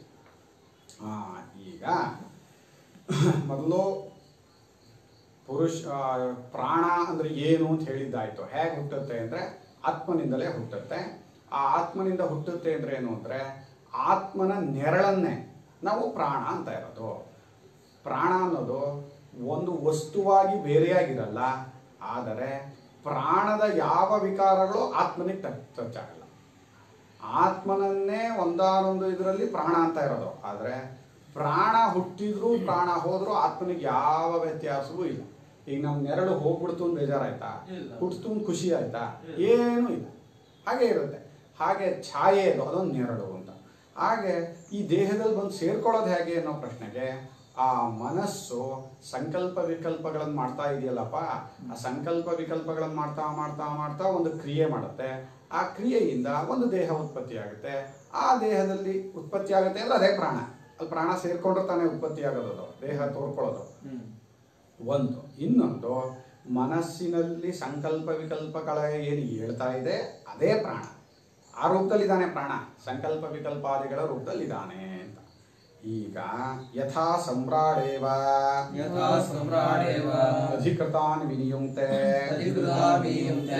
ಏತಾನ್ ಗ್ರಾಮಾನ್ ಅಧಿತಿಷ್ಠಸ್ವೇತಿ ಏವಮೇವೈಷ ಪ್ರಾಣಃ ಇತರಾನ್ ಪ್ರಾಣಾನ್ ಪೃಥಕ್ ಪೃಥಗೇವ ಸನ್ನಿಧತ್ತೆ. ಈಗ ಇನ್ನೊಂದು ಉತ್ತರ ಹೇಳಬೇಕಿತ್ತು. ಅದು ಹೇಗೆ ಈ ದೇಹದಲ್ಲಿ ಬರ್ತಾನೆ ಅಂತ ಹೇಳಿದ್ದಾಯ್ತು. ಬಂದ ಮೇಲೆ ದೇಹದಲ್ಲಿ ಹೇಗೆ ತನ್ನನ್ನು ವಿಭಾಗ ಮಾಡ್ಕೋತಾನೆ ಅಂತ ಕೇಳಿದ್ರೆ ಯಥಾ ಸಮ್ರಾಟ್ ಏವ ಅಧಿಕೃತಾನ್ ವಿನಿಯುಕ್ತೆ ಏತಾನ್ ಗ್ರಾಮಾನ್ ಗ್ರಾಮಾನ್ ಅಧಿತಿಷ್ಠಸ್ವ इति इति एवं एवं एव एव एषः एषः प्राणः इतरान् प्राण पृथक् पृथक् पृथक् एव एव ಸನ್ನಿಧತ್ತೆ ಆಯ್ತಾ ಹೇಗೆ ಒಬ್ಬ ರಾಜ ಆ ರಾಜನೇ ಅಧಿಕಾರಿಗಳನ್ನ ವಿನಿಯೋಗಿಸುತ್ತಾನೋ ಅಂತಂತ ಸ್ಥಾನದಲ್ಲಿ ತಗೊಂಬಂದು ಕೂರಿಸ್ತಾನೋ ಈ ಗ್ರಾಮವನ್ನು ನೀನು ನೋಡ್ಕೋ ಈ ಗ್ರಾಮವನ್ನು ನೀನು ನೋಡ್ಕೋ ಅಂತ ಹೇಳಿ ಒಬ್ಬ ರಾಜನೇ ತಾನೇ ಅವನ್ನೆಲ್ಲ ವಿನಿಯೋಗಿಸೋದು ಅವ್ರನ್ನೆಲ್ಲ ಆಯಾಯ ಅಧಿಕಾರ ಸ್ಥಾನವನ್ನು ಕೊಡೋದು ಹಾಗೇನೆ ಈ ಮುಖ್ಯ ಪ್ರಾಣನೇ ಇತರ ಪ್ರಾಣಗಳನ್ನ ಅಂದ್ರೆ ಇಂದ್ರಿಯಗಳನ್ನು ಕರ್ಮೇಂದ್ರಿಯ ಜ್ಞಾನೇಂದ್ರಿಯ ಮತ್ತೆ ಪಂಚಪ್ರಾಣ ಈ ಎಲ್ಲ ವೃತ್ತಿಗಳನ್ನು ನೀನು ಇಂತಿಂಥ ಜಾಗದಲ್ಲಿದ್ದು ಇಂತಿಂಥ ಕೆಲಸವನ್ನು ಮಾಡಬೇಕು ಅಂತ ಹೇಳಿ ಅವನೇ ಅದನ್ನು ವಿನಿಯೋಗಿಸ್ತಾನೆ. ಯಾಕೆ ಅಂದರೆ ಎಲ್ಲ ಇಂದ್ರಿಯಗಳು ಪ್ರಾಣನಿಗೆ ಅಧೀನವಾಗಿರುವಂಥದ್ದು. ಪ್ರಾಣನನ್ನೇ ಎಲ್ಲ ಇಂದ್ರಿಯಗಳು ಅಂತ ಹೇಳ್ತಾ ಇರೋದು ಅಂತ ಹಿಂದೆ ಹೇಳಾಯಿತು. ಪ್ರಾಣನ ಮಹಾತ್ಮೆಯನ್ನು ವರ್ಣಿಸುವಾಗ ಭಾರ್ಗವೋ ವೈದರ್ಭಿ ಕೇಳಿದಂತಹ ಪ್ರಶ್ನೆಯಲ್ಲಿ ಪ್ರಾಣನೇ ಅತ್ಯಂತ ಸುಪ್ರೀಂ, ಅದಕ್ಕಿಂತ ಹೆಚ್ಚಿನದಾದ ಯಾವುದೂ ಇಲ್ಲ. ಯಾಕೆ ಅಂದರೆ ಪ್ರಾಣ ಈ ಶರೀರವನ್ನು ಬಿಟ್ಟ ಅಂದರೆ ಈ ಶರೀರ ಅತ್ಯಂತ ಪಾಪಿಷ್ಠತರವಾಗುತ್ತೆ, ಇದರಲ್ಲಿ ಯಾವ ಕೆಲಸಗಳು ನಡೆಯೋದೂ ಇಲ್ಲ. ಇದರಲ್ಲಿ ಈಗ ಏನೋ ಒಂದು ಪೂಜ್ಯತೆ, ಆ ಒಂದು ಯಾರನ್ನಾರು ನೋಡಿದರೆ ಅವ್ರು ನಗ್ತಾ ಇದ್ದಾರೆ, ಖುಷಿಯಾಗಿದ್ದಾರೆ, ಸಂತೋಷವಾಗಿದ್ದಾರೆ, ಏನಾದರೂ ಒಂದು ತೋರುತ್ತಲ್ಲ ಅದೆಲ್ಲ ಪ್ರಾಣನಿಗೆ ಸೇರಿದ್ದೆ. ಲವಲವಿಕೆ. ಆ ಲವಲವಿಕೆ ಅನ್ನೋದು ಏನು ತೋರ್ತಾ ಇದೆ ಅದೆಲ್ಲ ಪ್ರಾಣನಿಗೆ ಸೇರಿದ್ರಿಂದ ಪ್ರಾಣ ಶರೀರವನ್ನು ಬಿಟ್ಟರೆ ಅದು ಅತ್ಯಂತ ಪಾಪಿಷ್ಠತರವಾಗುತ್ತೆ, ನೋಡೋಕ್ಕೂ ಅಸಖ್ಯವಾದದ್ದಾಗುತ್ತೆ. ಹಾಗಾಗೋದ್ರಿಂದ ಎಲ್ಲ ಇಂದ್ರಿಯಗಳು ಕೂಡ ಪ್ರಾಣನನ್ನ ಸ್ತೋತ್ರ ಮಾಡಿದ್ರು ಅಂತ ಹೇಳಿದರು. 9 ಮಂತ್ರ ಬಂತಲ್ಲ ಪ್ರಾಣನ ಸ್ತೋತ್ರ. ಪ್ರಾಣಸ್ಯೇ ಕೊನೆಯದು ಪ್ರಾಣಸ್ಯೇದಂ ವಶೇ ಸರ್ವಂ ತ್ರಿದಿವೇ ಯತ್ ಪ್ರತಿಷ್ಠಿತಂ ಮಾತೇವ ಪುತ್ರಾನ್ ರಕ್ಷಸ್ವ ಶ್ರೀಶ್ಚ ಪ್ರಜ್ಞಾಂಚ ವಿಧೇಹಿ ನ ಇತಿ ಅಂತ ಕೇಳ್ಕೊಂತಲ್ಲ. ಅದರಿಂದ ಏನು ಗೊತ್ತಾಗುತ್ತೆ ಅಂದರೆ ಪ್ರಾಣನೇ ಎಲ್ಲ ಇಂದ್ರಿಯಗಳು. ಅದರಿಂದ ಅವನೇನು ಮಾಡ್ತಾನೆ, ಆಯಾಯ ಜಾಗದಲ್ಲಿ ಅವನು ಆಯಾಯ ವೃತ್ತಿಯನ್ನು ತಗೊಂಬಂದು ಇಡ್ತಾನೆ. ಅವನೇ ತಾನೇ ಅದು ಅಂತ ಆಯಾಯ ವೃತ್ತಿಗಳ ರೂಪದಲ್ಲಿ ಬಂದು ಅವನೇ ಇರ್ತಾನೆ ಅನ್ನೋದನ್ನೇ ಅವನು ವಿನಿಯೋಗಿಸುತ್ತಾನೆ. ಅವರಿಗೆಲ್ಲ ಅಧಿಕಾರವನ್ನು ಹಂಚಿಕೊಟ್ಟಿದ್ದಾನೆ. ಕಣ್ಣಿಗೆ ನೋಡೋ ಅಧಿಕಾರ ಕೊಟ್ಟಿದ್ದಾನೆ, ನೋಡ್ಬೋದು, ನೋಡಲೇಬೇಕು, ಇನ್ನೊಂದು ಮಾಡೋ ಹಾಗಿಲ್ಲ. ನೋಡೋದು ಬಿಟ್ಟು ಇನ್ನೊಂದು ಕೆಲಸ ಮಾಡೋ ಅಧಿಕಾರ ಅದು ಕೊಟ್ಟಿಲ್ಲ. ಆದರೆ ನೋಡಲೇಬೇಕು ಅಂತೇನಿಲ್ಲ, ಕಣ್ಣು ಮುಚ್ಕೋಬೋದು, ಆ ಅವಕಾಶನೂ ಕೊಟ್ಟಿದ್ದಾನೆ. ರೆಪ್ಪೆ ಅಂತ ಒಂದು ಇದೆಯಲ್ಲಪ್ಪ, ಅದನ್ನು ಕೊಡಲಿಲ್ಲ ಅಂದ್ರೆ ನೋಡಲೇಬೇಕಿತ್ತು, ಭಾರಿ ಕಷ್ಟ ಆಗ್ತಿತ್ತು. ಕಿವಿ ಅಂತ ಅವನು ಕೊಟ್ಟಿದ್ದಾನೆ, ಕಿವಿಗೆ ಕೇಳೋ ಅಧಿಕಾರ ಕೊಟ್ಟಿದ್ದಾನೆ. ಆದರೆ ಕೇಳೋದು ಬಿಟ್ಟು ಇನ್ನೊಂದು ಕೆಲಸ ಅದಕ್ಕೆ ಕೊಟ್ಟಿಲ್ಲ. ಹಾಗೆ ಆಯಾಯ ಜಾಗದಲ್ಲಿ ಆಯಾಯ ಶಕ್ತಿ ರೂಪದಲ್ಲಿ ಪ್ರಾಣ ವೃತ್ತಿಯನ್ನು ಭೇದ ಮಾಡ್ಕೊಂಡಿದ್ದಾನೆ. ಹೇಗೆ ರಾಜ ಎಲ್ಲರನ್ನು ಆಯಾಯ ಅಧಿಕಾರವನ್ನು ಹಂಚ್ತಾನೋ, ಆ ಮುಖ್ಯ ಪ್ರಾಣ ಆಯಾಯ ಜಾಗಕ್ಕೆ ಆಯಾಯ ವೃತ್ತಿಗಳಿಗೆ ಆಯಾಯ ಅಧಿಕಾರವನ್ನು ಹಂಚಿಕೊಟ್ಟಿದ್ದಾನೆ. ಯಥಾ ಅಂದರೆ ನೋಡಿ ಪ್ರಶ್ನೆ ಏನು, ಅದು ಹೇಗೆ ತನ್ನನ್ನು ವಿಭಾಗ ಮಾಡ್ಕೊತಾನೆ ಅಂತ. ವಿಭಾಗ ಮಾಡ್ಕೊಂಡೇ ಇಲ್ಲ ಅವನು ಅಂತ ಉತ್ತರ. ಅವನೇನು ವಿಭಾಗ ಮಾಡ್ಕೊಳ್ಳೋದು, ಅವನಿದಾನೆ, ಅದರಿಂದ ಎಲ್ಲವೂ ನಡೀತಾ ಇದೆ. ಅವನಿದಾನೆ ಅಂದರೆ ಅದರಿಂದ ಏನಾಗುತ್ತೆ ಅಂದ್ರೆ ಒಂದು ಜಾಗದಲ್ಲಿ ಇರೋದೇ ಇಲ್ಲ. ಅವನು ದೇಹಕ್ಕೆ ಬಂದ ಅಂದರೆ ಮನಸ್ಸಿನ ಸಂಕಲ್ಪ ವಿಕಲ್ಪ ರೂಪಗಳಲ್ಲಿ ಅವನಿದಾನೆ. ಈ ಮನಸ್ಸು ಅನ್ನೋದೇ ಸರ್ವವ್ಯಾಪಕ ತತ್ವ. ಮನಸ್ಸು ಪರಿಚ್ಛಿನ್ನ ಅಲ್ಲ. ನಮಗೆ ದೇಹದ ಒಳಗೆ ಮನಸ್ಸು ಅಂತ ಅನ್ಸುತ್ತೆ, ಆದರೆ ಅವ್ರು ನೋಡಿ ಮನಸ್ಸಿನಲ್ಲಿ ಸಂಕಲ್ಪ ವಿಕಲ್ಪ ಎದ್ದು ಅದರಿಂದ ದೇಹ ತಯಾರಾಗೋದು. ಈಗ ಇಡೀ ಕನಸು ಅಂದರೆ ಮನಸ್ಸೇ. ಅವೆಲ್ಲ ನಮ್ಮ ಮನಸ್ಸಿನ ಭ್ರಾಂತಿ ಕಂಡ್ರೆ ಕನಸು ಅಂತೀವಿ. ಸರಿ, ನಮ್ಮ ಮನಸ್ಸಿನ ಭ್ರಾಂತಿ ಅಂತಂದ ಮೇಲೆ ಅದರ ಒಳಗೆ ದೇಹ ತೋರ್ಕೊಳ್ತು ಅಂದಮೇಲೆ ಆ ದೇಹ ಅನ್ನೋದೆಲ್ಲ ಮನಸ್ಸಿನ ಭ್ರಾಂತಿನೇ ತಾನೆ ಅಲ್ವಾ? ಮನಸ್ಸಿನ ಒಳಗೆ ದೇಹವೇ ಹೊರತು ದೇಹದ ಒಳಗೆ ನಾವು ಮನಸ್ಸು ಅಂತ ಇದ್ದೀವಿ. ಅದ್ರ ಮನಸ್ಸು ಹೇಗಿದೆ ಅಂದರೆ ದೇಹದ ಒಳಗೂ ತೋರ್ಕೊಳ್ಳೋದೆ, ದೇಹದ ಹೊರಗೂ ತೋರ್ಕೊಳ್ಳೋದು. ಆಕಾಶ ಥರ. ಆಕಾಶ ತತ್ವ ಮನಸ್ತತ್ವ ಒಂದೇನೆ, ಆದರೆ ಮನಸ್ಸಿನಲ್ಲಿ ಪ್ರತ್ಯಯಗಳು ಹೇಳುತ್ತೆ. ಆಕಾಶ ಭೌತಿಕ ಅಷ್ಟೇ. ಆ ಮನಸ್ಸು ಅನ್ನೋದು ಒಳಗೂ ಹೊರಗೂ ತೋರ್ಕೋತಾ ಇದೆಯಾ ಹೊರತು ಬರೀ ಒಳಗಿರುವಂಥದ್ದಲ್ಲ ಅದು ಅಲ್ವಾ? ಆದ್ದರಿಂದ ಆ ಮನಸ್ಸಿನಲ್ಲಿ ಸಂಕಲ್ಪ ವಿಕಲ್ಪಗಳು ಎದ್ದಾಗ ದೇಹ ತೋರ್ಕೊಳ್ಳೋದು. ಹಾಗೆ ಪ್ರಾಣನಿಂದಲೇ ಸಂಕಲ್ಪ ವಿಕಲ್ಪಗಳು ಇರ್ತಾ ಇದೆ, ಅಥವಾ ಸಂಕಲ್ಪ ವಿಕಲ್ಪಗಳನ್ನೇ ಪ್ರಾಣ ಅಂತ ಇದ್ದೀವಿ. ಅವನೇ ದೇಹವಾಗಿ ತೋರ್ಕೊಂಡಿದ್ದಾನೆ. ಅದರಿಂದ ಪ್ರಾಣ ಇಲ್ಲಿಂದ ಇಲ್ಲಿವರೆಗೂ ಇದ್ದಾನೆ ಹೊರತು ಯಾವುದೋ ಒಂದು ಜಾಗದಲ್ಲಿ ಇಲ್ಲ. ಅವನು ಇಲ್ಲಿಂದ ಇಲ್ಲಿವರೆಗೂ ಇರೋವಾಗ ಭೇದ ಮಾಡ್ಕೊಳ್ಳೋದು ಅಂದ್ರೇನು? ಭೇದನೇ ಮಾಡ್ಕೋಬೇಕಾಗಿಲ್ಲ. ಅವನಿದಾನೇ ಆಗಿದೆ. ಚೆನ್ನಾಗಿದೆ. ಯಥಾ ಯಥಾ ಏನ ಪ್ರಕಾರೇಣ ಲೋಕೆ ರಾಜ ಸಮ್ರಾಡೇವ ಗ್ರಾಮಾದಿಶು ಅಧಿಕೃತಾನ್ ವಿನಿಯುಕ್ತೆ. ಹೇಗೆ ಯಥಾ ಅಂದ್ರೆ ಹೇಗೆ ಅಂದ್ರೆ ಯಾವ ಪ್ರಕಾರದಿಂದ ಲೋಕದಲ್ಲಿ ರಾಜನು ಅಂದ್ರೆ ಸಮ್ರಾಟ್ ಚಕ್ರವರ್ತಿ ಅವನು ಪ್ರತಿಯೊಂದು ಗ್ರಾಮವೇ ಮೊದಲಾದವುಗಳಲ್ಲಿ ಗ್ರಾಮಕ್ಕೆ ಪಂಚಾಯಿತಿ ವ್ಯವಸ್ಥೆ ಇಟ್ಟಿದ್ರು ಹಿಂದೆ. ಆಮೇಲೆ ಹೋಬಳಿ ಒಂದು ಅದನ್ನು ಇಟ್ಟಿದ್ರು. ನಮ್ಮದು ನಿಡುವಣಿ ಗ್ರಾಮ ಪಂಚಾಯಿತಿ ಅಂತಂದು. ಗ್ರಾಮ ಪಂಚಾಯಿತಿ ಆದಮೇಲೆ ಅದಕ್ಕೆ ಸರ್ಪಂಚರು ಅಂತಲೂ ಹೇಳ್ತಿದ್ರು. ಸರ್ಪಂಚ್ 5 ಜನ ಇರಬೇಕು ಅಂತ ಒಂದು ಇದರಲ್ಲಿ. ಆಮೇಲೆ ಅದರಿಂದ ಒಂದು ಹೋಬಳಿ ಅಂತ ಇರ್ತಿದ್ರು. ಅಲ್ಲಿಂದ ಒಂದು ತಾಲೂಕು ಅಂತ ಆಯಿತು. ತಾಲೂಕಿಂದ ಡಿಸ್ಟ್ರಿಕ್ಟ್ ಅಂತ ಆಗಿದೆ. ಒಬ್ಬೊಂದೊಂದು ಜಾಗದಲ್ಲೂ ಒಬ್ಬೊಬ್ಬ ಅಧಿಕಾರಿಗಳನ್ನು ನೇಮಿಸಿರ್ತಾರೆ ಅಲ್ವಾ. ಈಗ ಗ್ರಾಮದಲ್ಲಿ ಹಿಂದೆ ಶಾನುಭೋಗರು, ಪಟೇಲರು, ಗೌಡ್ರು 3 ಜನ ಇರಬೇಕು, ಮಿನಿಮಮ್ 3 ಜನ. ಶಾನುಭೋಗರು ಅಂದರೆ ಕರಣಿಕರು, ಲೆಕ್ಕ ಇಡುವಂಥವ್ರು. ಅವರು ಭೂಮಿಯಾದಿ ಸರ್ವೆ ಇದನ್ನೆಲ್ಲ ಅವ್ರಿಗೆ ಗೊತ್ತಾಗ್ತಿತ್ತು. ಪಟೇಲರು, ಗೌಡ್ರು ಈ ಅಧಿಕಾರಗಳೆಲ್ಲ ಇವತ್ತು ಇಲ್ವೇ ಇಲ್ಲ. ಎಲ್ಲ ಬ್ರಿಟಿಷ್ ಸರ್ಕಾರ ಬಂದಮೇಲೆ ಎಲ್ಲವನ್ನು ನಾಶ ಮಾಡಿಬಿಟ್ರು. ಹಿಂದೆ ಅದಕ್ಕೇನೆ ಪ್ರತಿಯೊಂದು ಊರಿನಲ್ಲೂ ಈ ಪಂಚಾಯತ್ ವ್ಯವಸ್ಥೆ ಇದ್ದಿದ್ದರಿಂದ ಆಯಾಯ ಊರಿನ ತುಂಬ ವಿಚಾರಗಳು ಅಲ್ಲೇ ತೀರ್ಮಾನ ಆಗೋಗ್ತಿತ್ತು. ನಾನು ಬಾಲ್ಯಕಾಲದಲ್ಲಿ ಇದ್ದಾಗಲೂ ಕೂಡ ನಮ್ಮ ಊರಲ್ಲಿ ನಮ್ಮ ಹಳ್ಳಿಯ ಯಾವ ವಿಚಾರವೂ ನಾನು ನೋಡುವಾಗ ಪೊಲೀಸರಿಗೆ ತಲುಪೇ ಇರಲಿಲ್ಲ. ನಾವೆಲ್ಲ 20ನೇ ವರ್ಷ ದಾಟಿದ ಮೇಲೇ ಸ್ವಲ್ಪ ಪೊಲೀಸು ಇದು ಅಂತ ಊರೊಳಗೆ ಬರೋಕ್ಕೆ ಶುರು ಮಾಡಿದ್ದು. ನಾವು ಊರಲ್ಲಿ ಇರ್ತಿದ್ವಲ್ಲ, ನಮ್ಮ ಊರಲ್ಲೇ ಎಲ್ಲ ಪಂಚಾಯತಿನೂ ನಡೀತಿತ್ತು. ಅಲ್ಲಿ ಸುಳ್ಳು ಹೇಳೋಕ್ಕೆ ಆಗ್ತಿರ್ಲಿಲ್ಲ ಯಾರಿಗೋ. ಯಾಕೆ ಊರಿನ ವ್ಯಕ್ತಿ ಅವನು ಊರಲ್ಲೇ ಬದುಕಬೇಕು. ಅವ್ನು ಸುಳ್ಳು ಹೇಳ್ಬಿಟ್ಟೆಲ್ಲ ಬದುಕೋಕ್ಕಾಗಲ್ಲ. ಅಲ್ಲಿ ಅವರೆಲ್ಲರೂ ಇರ್ತಾರೆ.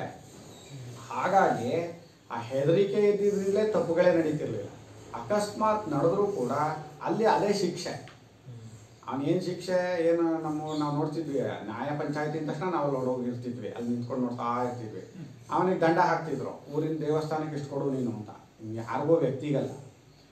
ಇಲ್ಲಿ ಅವನೆಲ್ಲೋ ಊರಲ್ಲಿರ್ತಾನೆ, ಕೋರ್ಟ್ ಯಾವುದೋ ಊರಲ್ಲಿರುತ್ತೆ. ಇವನು ಏನು ಸುಳ್ಳು ಹೇಳಿದ್ರು ಗೆದ್ಕೊಂಡ್ಬರ್ತಾನೆ. ನೋಡಿರೋರು ಯಾರನ್ನ, ಇವನು ಯಾರನ್ನೋ ಸಾಕ್ಷಿ ಇವನೇ ಕರ್ಕೊಂಡ್ಬರ್ತಾನೆ, ಅವರೇ ಸಾಕ್ಷಿಗಳು. ಅಲ್ಲಿ ಸಾಕ್ಷಿ ಇವನು ಕರ್ಕೊಂಬಂದವನಲ್ಲ, ಆ ಊರಿನವ್ರು ನೋಡಿರೋ ಸಾಕ್ಷಿಯಾಗಿರ್ತಾರೆ. ತುಂಬ ಒಳ್ಳೆಯ ವ್ಯವಸ್ಥೆ ಆಗಿತ್ತದು. ಹಳ್ಳಿಗೆ ಹಂಚಿದ್ರು ಅದನ್ನು. ಒಳ್ಳೆ ಚಿಂತನೆ ಇತ್ತು. ಇದೆಲ್ಲ ಹಾಳಾಯಿತು. ಇವತ್ತು ಎಲ್ಲದಕ್ಕೂ ಈಗ ನಮ್ಮೂರಿಂದ ಹತ್ತತ್ರ 14 ಕಿಲೋಮೀಟ್ರ್ 15 ಕಿಲೋಮೀಟ್ರ್ ಇಲ್ಲಿಗೆ ಬರಬೇಕು ಒಂದು ಕೋರ್ಟು ಅಂದರೆ. ಯಾವುದಾದ್ರೂ ಒಂದು ವಿಚಾರ ನಡೆದ್ರು ಕೂಡ ಆ ಕೋರ್ಟಲ್ಲಿ ಈ ಸುತ್ತಮುತ್ತಲಿನ ಎಲ್ಲ ಊರಿನವರು ಇದೇ ಕೋರ್ಟಿಗೆ ಬರಬೇಕು. ಆ ತೀರ್ಮಾನ ಎಷ್ಟು ವರ್ಷ ಇಳಿತೆ. ನಮ್ಮದೇ ಒಂದು ಈಗ ಭೂಮಿಯ ಸರ್ವೆ ವಿಚಾರ ಇದೆ. ನಮಗೂ ನಮ್ಮ ಪಕ್ಕದ ಮನೆಯವರು 8 ವರ್ಷದಿಂದ ಎಳಿತಾನೇ ಇದೆ ಒಂದು ಸರ್ವೆ ವಿಚಾರ. ಮುಂದಕ್ಕೆ ಹೋಗ್ತಾನೆ ಇರುತ್ತದು. ಯಾಕೆ ಅಷ್ಟು ಗ್ರಾಮಗಳವರು ಇಲ್ಲಿ ಒಂದಕ್ಕೆ ಬರಬೇಕಲ್ಲ. ಆದರೆ ಊರಲ್ಲೇ ತೀರ್ಮಾನ ಆಗುವಂಥ ವಿಚಾರಗಳಾಗಿದ್ದಾಗ ಇಷ್ಟೆಲ್ಲ ತಲೆನೇ ಕೆಡಿಸ್ಕೋಬೇಕಾಗಿಲ್ಲ. ಪ್ರತಿಯೊಂದು ಗ್ರಾಮವೇ ಮೊದಲಾದವುಗಳಲ್ಲಿ ವಿನಿಯೋಗಿಸ್ಬೇಕು. ಯಾವತ್ತು ಅಧಿಕಾರ ವಿಕೇಂದ್ರೀಕರಣವಾಗಬೇಕೇ ಹೊರತು ಕೇಂದ್ರೀಕರಣ ಆಗಬಾರ್ದು. ಒಂದು ಕಡೆಗೆ ಬಂದು ಕೂತ್ಕೊಳ್ಳೋ ಥರ ಆಗಬಾರ್ದು. ವಿಕೇಂದ್ರೀಕೃತವಾದರೆ ಅಧಿಕಾರವನ್ನು ನೋಡ್ಕೊಳ್ಳೋದು ಸುಲಭ. ಅಧಿಕೃತರಾದವರನ್ನು ಅಂದರೆ ಅಧಿಕಾರಿಗಳನ್ನು ಗ್ರಾಮವೇ ಮೊದಲಾದವುಗಳಲ್ಲಿ ಆ ರಾಜನೇ ವಿನಿಯೋಗಿಸ್ತಾನೋ ಹಾಗೆ ಕಥಂ ಹೇಗೆ ವಿನಿಯೋಗಿಸ್ತಾನೆ ಅಂದರೆ ಏತಾನ್ ಗ್ರಾಮಾನ್ ಅಧಿತಿಷ್ಠಸ್ವ ಇತಿ ಏವಮೆ ಇತಿ ಅಂತ ಒಂದು ಇದಾಗಬೇಕು ಕಾಮ. ಇತಿ ಅಂತ ಅದು ಉತ್ತರ. ಅದಕ್ಕೆ ಕಥಂಗೆ ಹೇಗೆ ಅಂದರೆ ಹೇಗೆ ವಿನಿಯೋಗಿಸ್ತಾನೆ ಅಂದರೆ ಈ ಗ್ರಾಮಗಳನ್ನು ನೀವು ನೋಡಿಕೊಳ್ಳಿರಿ ಅಂತ ಅವರವ್ರಿಗೆ. ಈಗ ಒಂದು 10 ಗ್ರಾಮ ಸೇರಿ ಒಂದು ಪಾಳ್ಯಗಾರರು ಅಂತ ಇರ್ತಿದ್ರು. 10 ಗ್ರಾಮನೋ 15 ಗ್ರಾಮ ಏನೋ ಒಂದು ವ್ಯವಸ್ಥೆ ಇತ್ತವ್ರದ್ದು. ಅದು ಸುತ್ತಲೂ 10 ಹಳ್ಳಿನವರು ಅಂತ ನಮ್ಮ ಹಳ್ಳಿಗಳಲ್ಲಿ ಈಗಲೂ ಪ್ರಸಿದ್ಧ. 10 ಹಳ್ಳಿಗೆ ಇವರು ಒಡೆಯರು ಅಂತ ಅಲ್ವಾ ಆ ಮಾತುಗಳಿದೆ. ಅಂದರೆ 10 ಹಳ್ಳಿ ಸೇರಿಸಿ ಒಬ್ಬೊಬ್ಬ ಅಧಿಕಾರಿ. ಆ 10 ಹಳ್ಳಿಯಲ್ಲೂ ಒಂದೊಂದು ಪಂಚಾಯಿತಿ ವ್ಯವಸ್ಥೆ. ಎಷ್ಟು ಅದ್ಭುತವಾಗಿತ್ತು ವ್ಯವಸ್ಥೆ. ಮೋಸ ವ್ಯವಹಾರ ಆ ಥರದಲ್ಲಿ ಮೋಸದ ವ್ಯವಹಾರಗಳೆಲ್ಲ ಇರಲೇ ಇಲ್ಲ. ಮೋಸ ಮಾಡೋಕ್ಕೆ ಆಗ್ತಿರ್ಲಿಲ್ಲ. ಊರಲ್ಲಿ ಬದುಕಕ್ಕೆ ಆಗ್ತಿರ್ಲಿಲ್ಲ ಅವನು ಅಲ್ಲಿ ಮಾಡಿ. ಆಮೇಲೆ 10 ಹಳ್ಳಿಗೂ ಗೊತ್ತಾಗೋಗ್ತಿತ್ತದು ಎಲ್ಲಿ ಬದುಕಬೇಕು ಅವನು. ಅಂದ್ರೆ ತಪ್ಪುಗಳನ್ನೇ ನಡೀದೇ ಇರೋ ಥರ ಮಾಡ್ಬೋದಾಗ್ತಿ. ಇಲ್ಲಿ ಇವತ್ತು ಎಲ್ಲೋ ನಡೆಯುತ್ತೆ. ಅವನು ಅಲ್ಲಿ ಏನು ಸುಳ್ಳು ಹೇಳಿ ಬಂದ್ರು ಆರಾಮಾಗಿ ಊರಲ್ಲಿ ಇದ್ದ. ವ್ಯವಸ್ಥೆ ಸರಿ ಇಲ್ಲ ಈಗಿಂದು. ಇನ್ನೂ ಚೆನ್ನಾಗಿ ವಿಕೇಂದ್ರೀಕರಣ ಮಾಡಿ ಹಳ್ಳಿಗೆ ಸರ್ಪಂಚ ಪಂಚಾಯಿತಿ ವ್ಯವಸ್ಥೆ ಕೊಡಬೇಕು. ಈ ಗ್ರಾಮಗಳನ್ನು ನೀನು ನೋಡಿಕೊಳ್ಳಿರಿ. ಅಧಿತಿಷ್ಠಸ್ವ ಅಂದರೆ ಅಧಿ ಅಂದರೆ ಉಪರಿ ಅಂತ, ಮೇಲಿದ್ದುಕೊಂಡು ಅಧಿಕಾರದಲ್ಲಿದ್ದುಕೊಂಡು ಇವುಗಳನ್ನು ನೀವು ನೋಡಿಕೊಳ್ಳಿರಿ ಎಂದು ವಿಂಗಡ ಮಾಡ್ತಿದ್ರು ಅಂತ. ಏವಮೇವ ಯಥಾ ಅಯಂ ದೃಷ್ಟಾಂತಃ ಏಷಃ ಮುಖ್ಯಃ ಪ್ರಾಣಃ ಇತರಾನ್ ಪ್ರಾಣಾನ್ ಚಕ್ಷುರಾದೀನ್ ನಮ್ದ್ರಲ್ಲಿ ಚುಕ್ಷುರಾದೀನ್ ಆಗ್ಬಿಟ್ಟಿದೆ. ಇಟ್ಕೊಳ್ರಪ್ಪ, ಚಕ್ಷುರಾದಿ ಚಾ ಮಾಡಿ ಕ್ಷು ಮಾಡಿ ಮುಂದಕ್ಕೆ ಹೋಗ್ಬೇಕಿತ್ತು, ಹಿಂದಕ್ಕೆ ಬಿಡ್ಬಿಡಿ.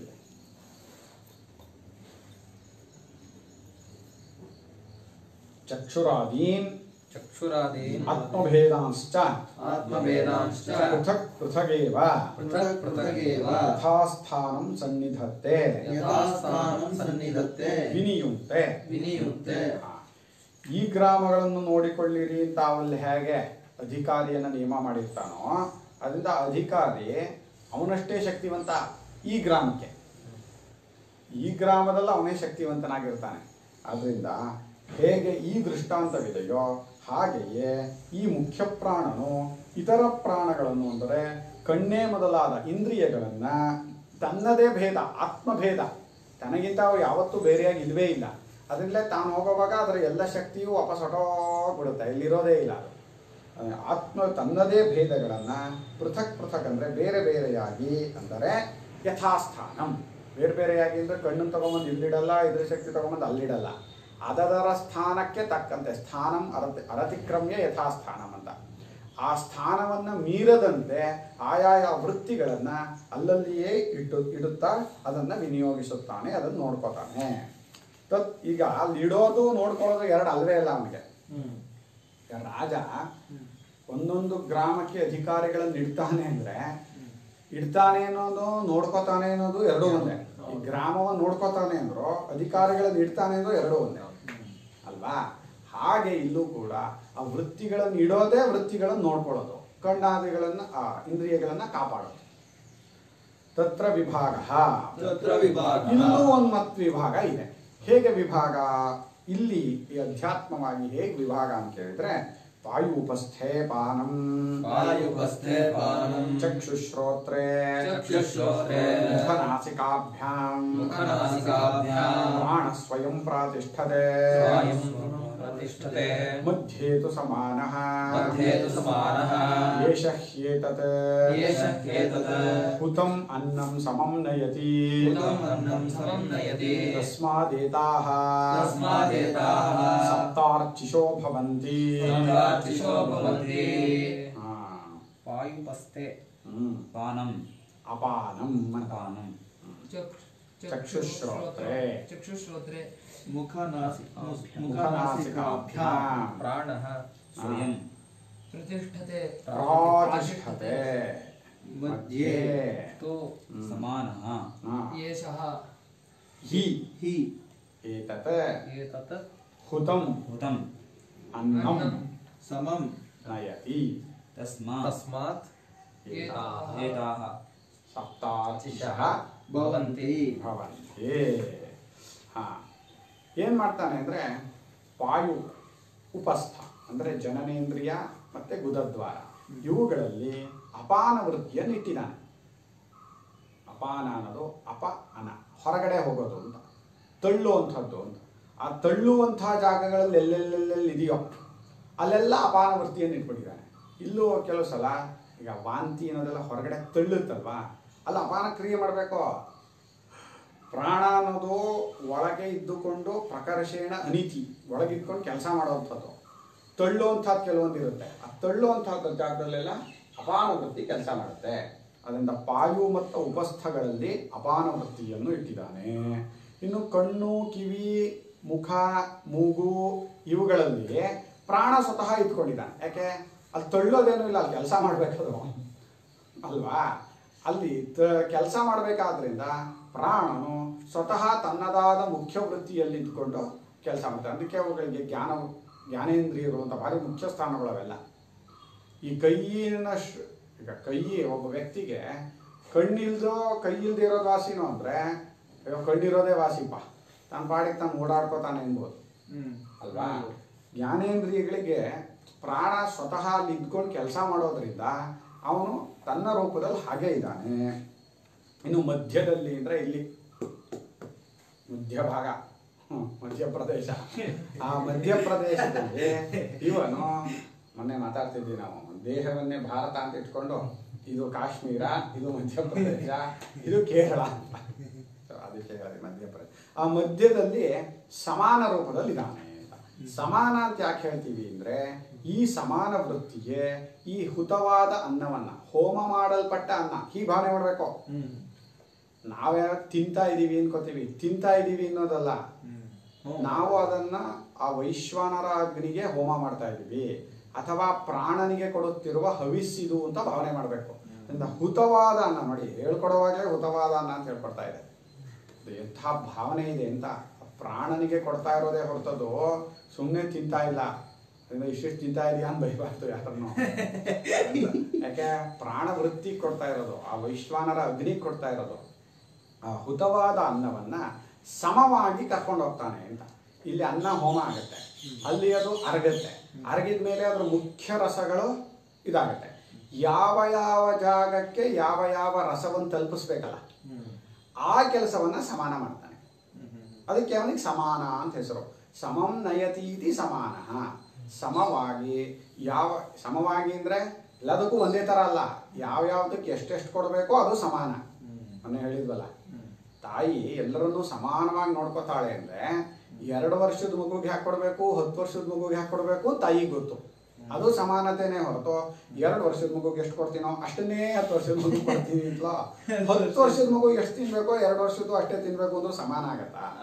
ಅಂದ್ರೆ ಇಂದ್ರಿಯಗಳಿಗೆ ಯಾವ ರೀತಿಯಾದ ರಸವನ್ನು ತಲುಪಿಸ್ಬೇಕು, ಮನಸ್ಸಿಗೆ ಯಾವ ರಸವನ್ನು ತಲುಪಿಸ್ಬೇಕು, ಇದನ್ನ ಛಾಂದೋಗ್ಯದಲ್ಲಿ ಅನ್ನಮಚಿತಂ ತ್ರೇಧಾ ವಿಧೀಯತೆ. ತಿಂದಂತಹ ಅನ್ನ 3 ಭಾಗ ಆಗುತ್ತೆ. ಅದರಲ್ಲೂ ಅತ್ಯಂತ ಸೂಕ್ಷ್ಮ ಭಾಗ ಮನಸ್ಸು, ರೇತಸ್ಸು ಆಗುತ್ತೆ. ಮನಸ್ಸು, ರೇತಸ್ಸು. ಅದರಲ್ಲಿ ಮಧ್ಯಭಾಗಗಳು ಈ ದೇಹಾದಿಗಳನ್ನ ಮಾಂಸ, ರಕ್ತ ಇವುಗಳ ರೂಪದಲ್ಲಿ ಇದಾಗುತ್ತೆ. ವೇಸ್ಟ್ ಆಗುತ್ತೆ, ಅದು ಹೊರಗಡೆ ಹೊರಟೋಗುತ್ತೆ. ಅದರಲ್ಲಿ ರಸವನ್ನೆಲ್ಲ ಹೀರ್ಕೊಂಡ್ಮೇಲೆ ಹೊರಗಡೆ ಹೊರಟೋಗಿರೋದು.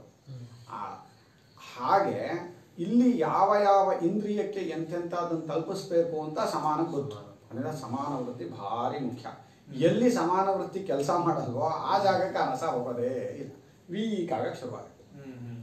ಪ್ರಾಣವನ್ನ 5 ವೃತ್ತಿಗಳಾಗಿ ಮಾಡಿಕೊಂಡು ಅದನ್ನು ಮತ್ತೆ ಮತ್ತೆ ಪ್ರಾಣನು ಈ ಶರೀರದಲ್ಲಿ 5 ವೃತ್ತಿಗಳಾಗಿ ಇದ್ದುಕೊಂಡು ಎಲ್ಲ ಕೆಲಸವನ್ನು ಮಾಡ್ತಾ ಇದ್ದಾನೆ ಅಂತ. ಈ ವ್ಯಾನ ಅಂದ್ರೆ ಏನ್ ಗೊತ್ತಾ, ಈ ಭಾರವನ್ನು ಎತ್ತುವಂತ ಶಕ್ತಿ ಇದೆಯಲ್ಲ, ಈ ಕೀಲುಗಳಿಗೆ ಎತ್ತೋ ಶಕ್ತಿ ಇರ್ಬೇಕಿಲ್ಲಿ. ರಿಸ್ಟ್ ಎಲ್ಲ ಪವರೇ ಇಲ್ಲ ಅಂದ್ರೆ ಈ ಎತ್ತಕ್ಕೆ ಹೋಗ್ತಾನೆ, ದಬ್ಬಂದ್ ಬಿದ್ದೋಗುತ್ತೆ. ಆ ಎತ್ತುವಂತ ಶಕ್ತಿ ಇದೆಯಲ್ಲ.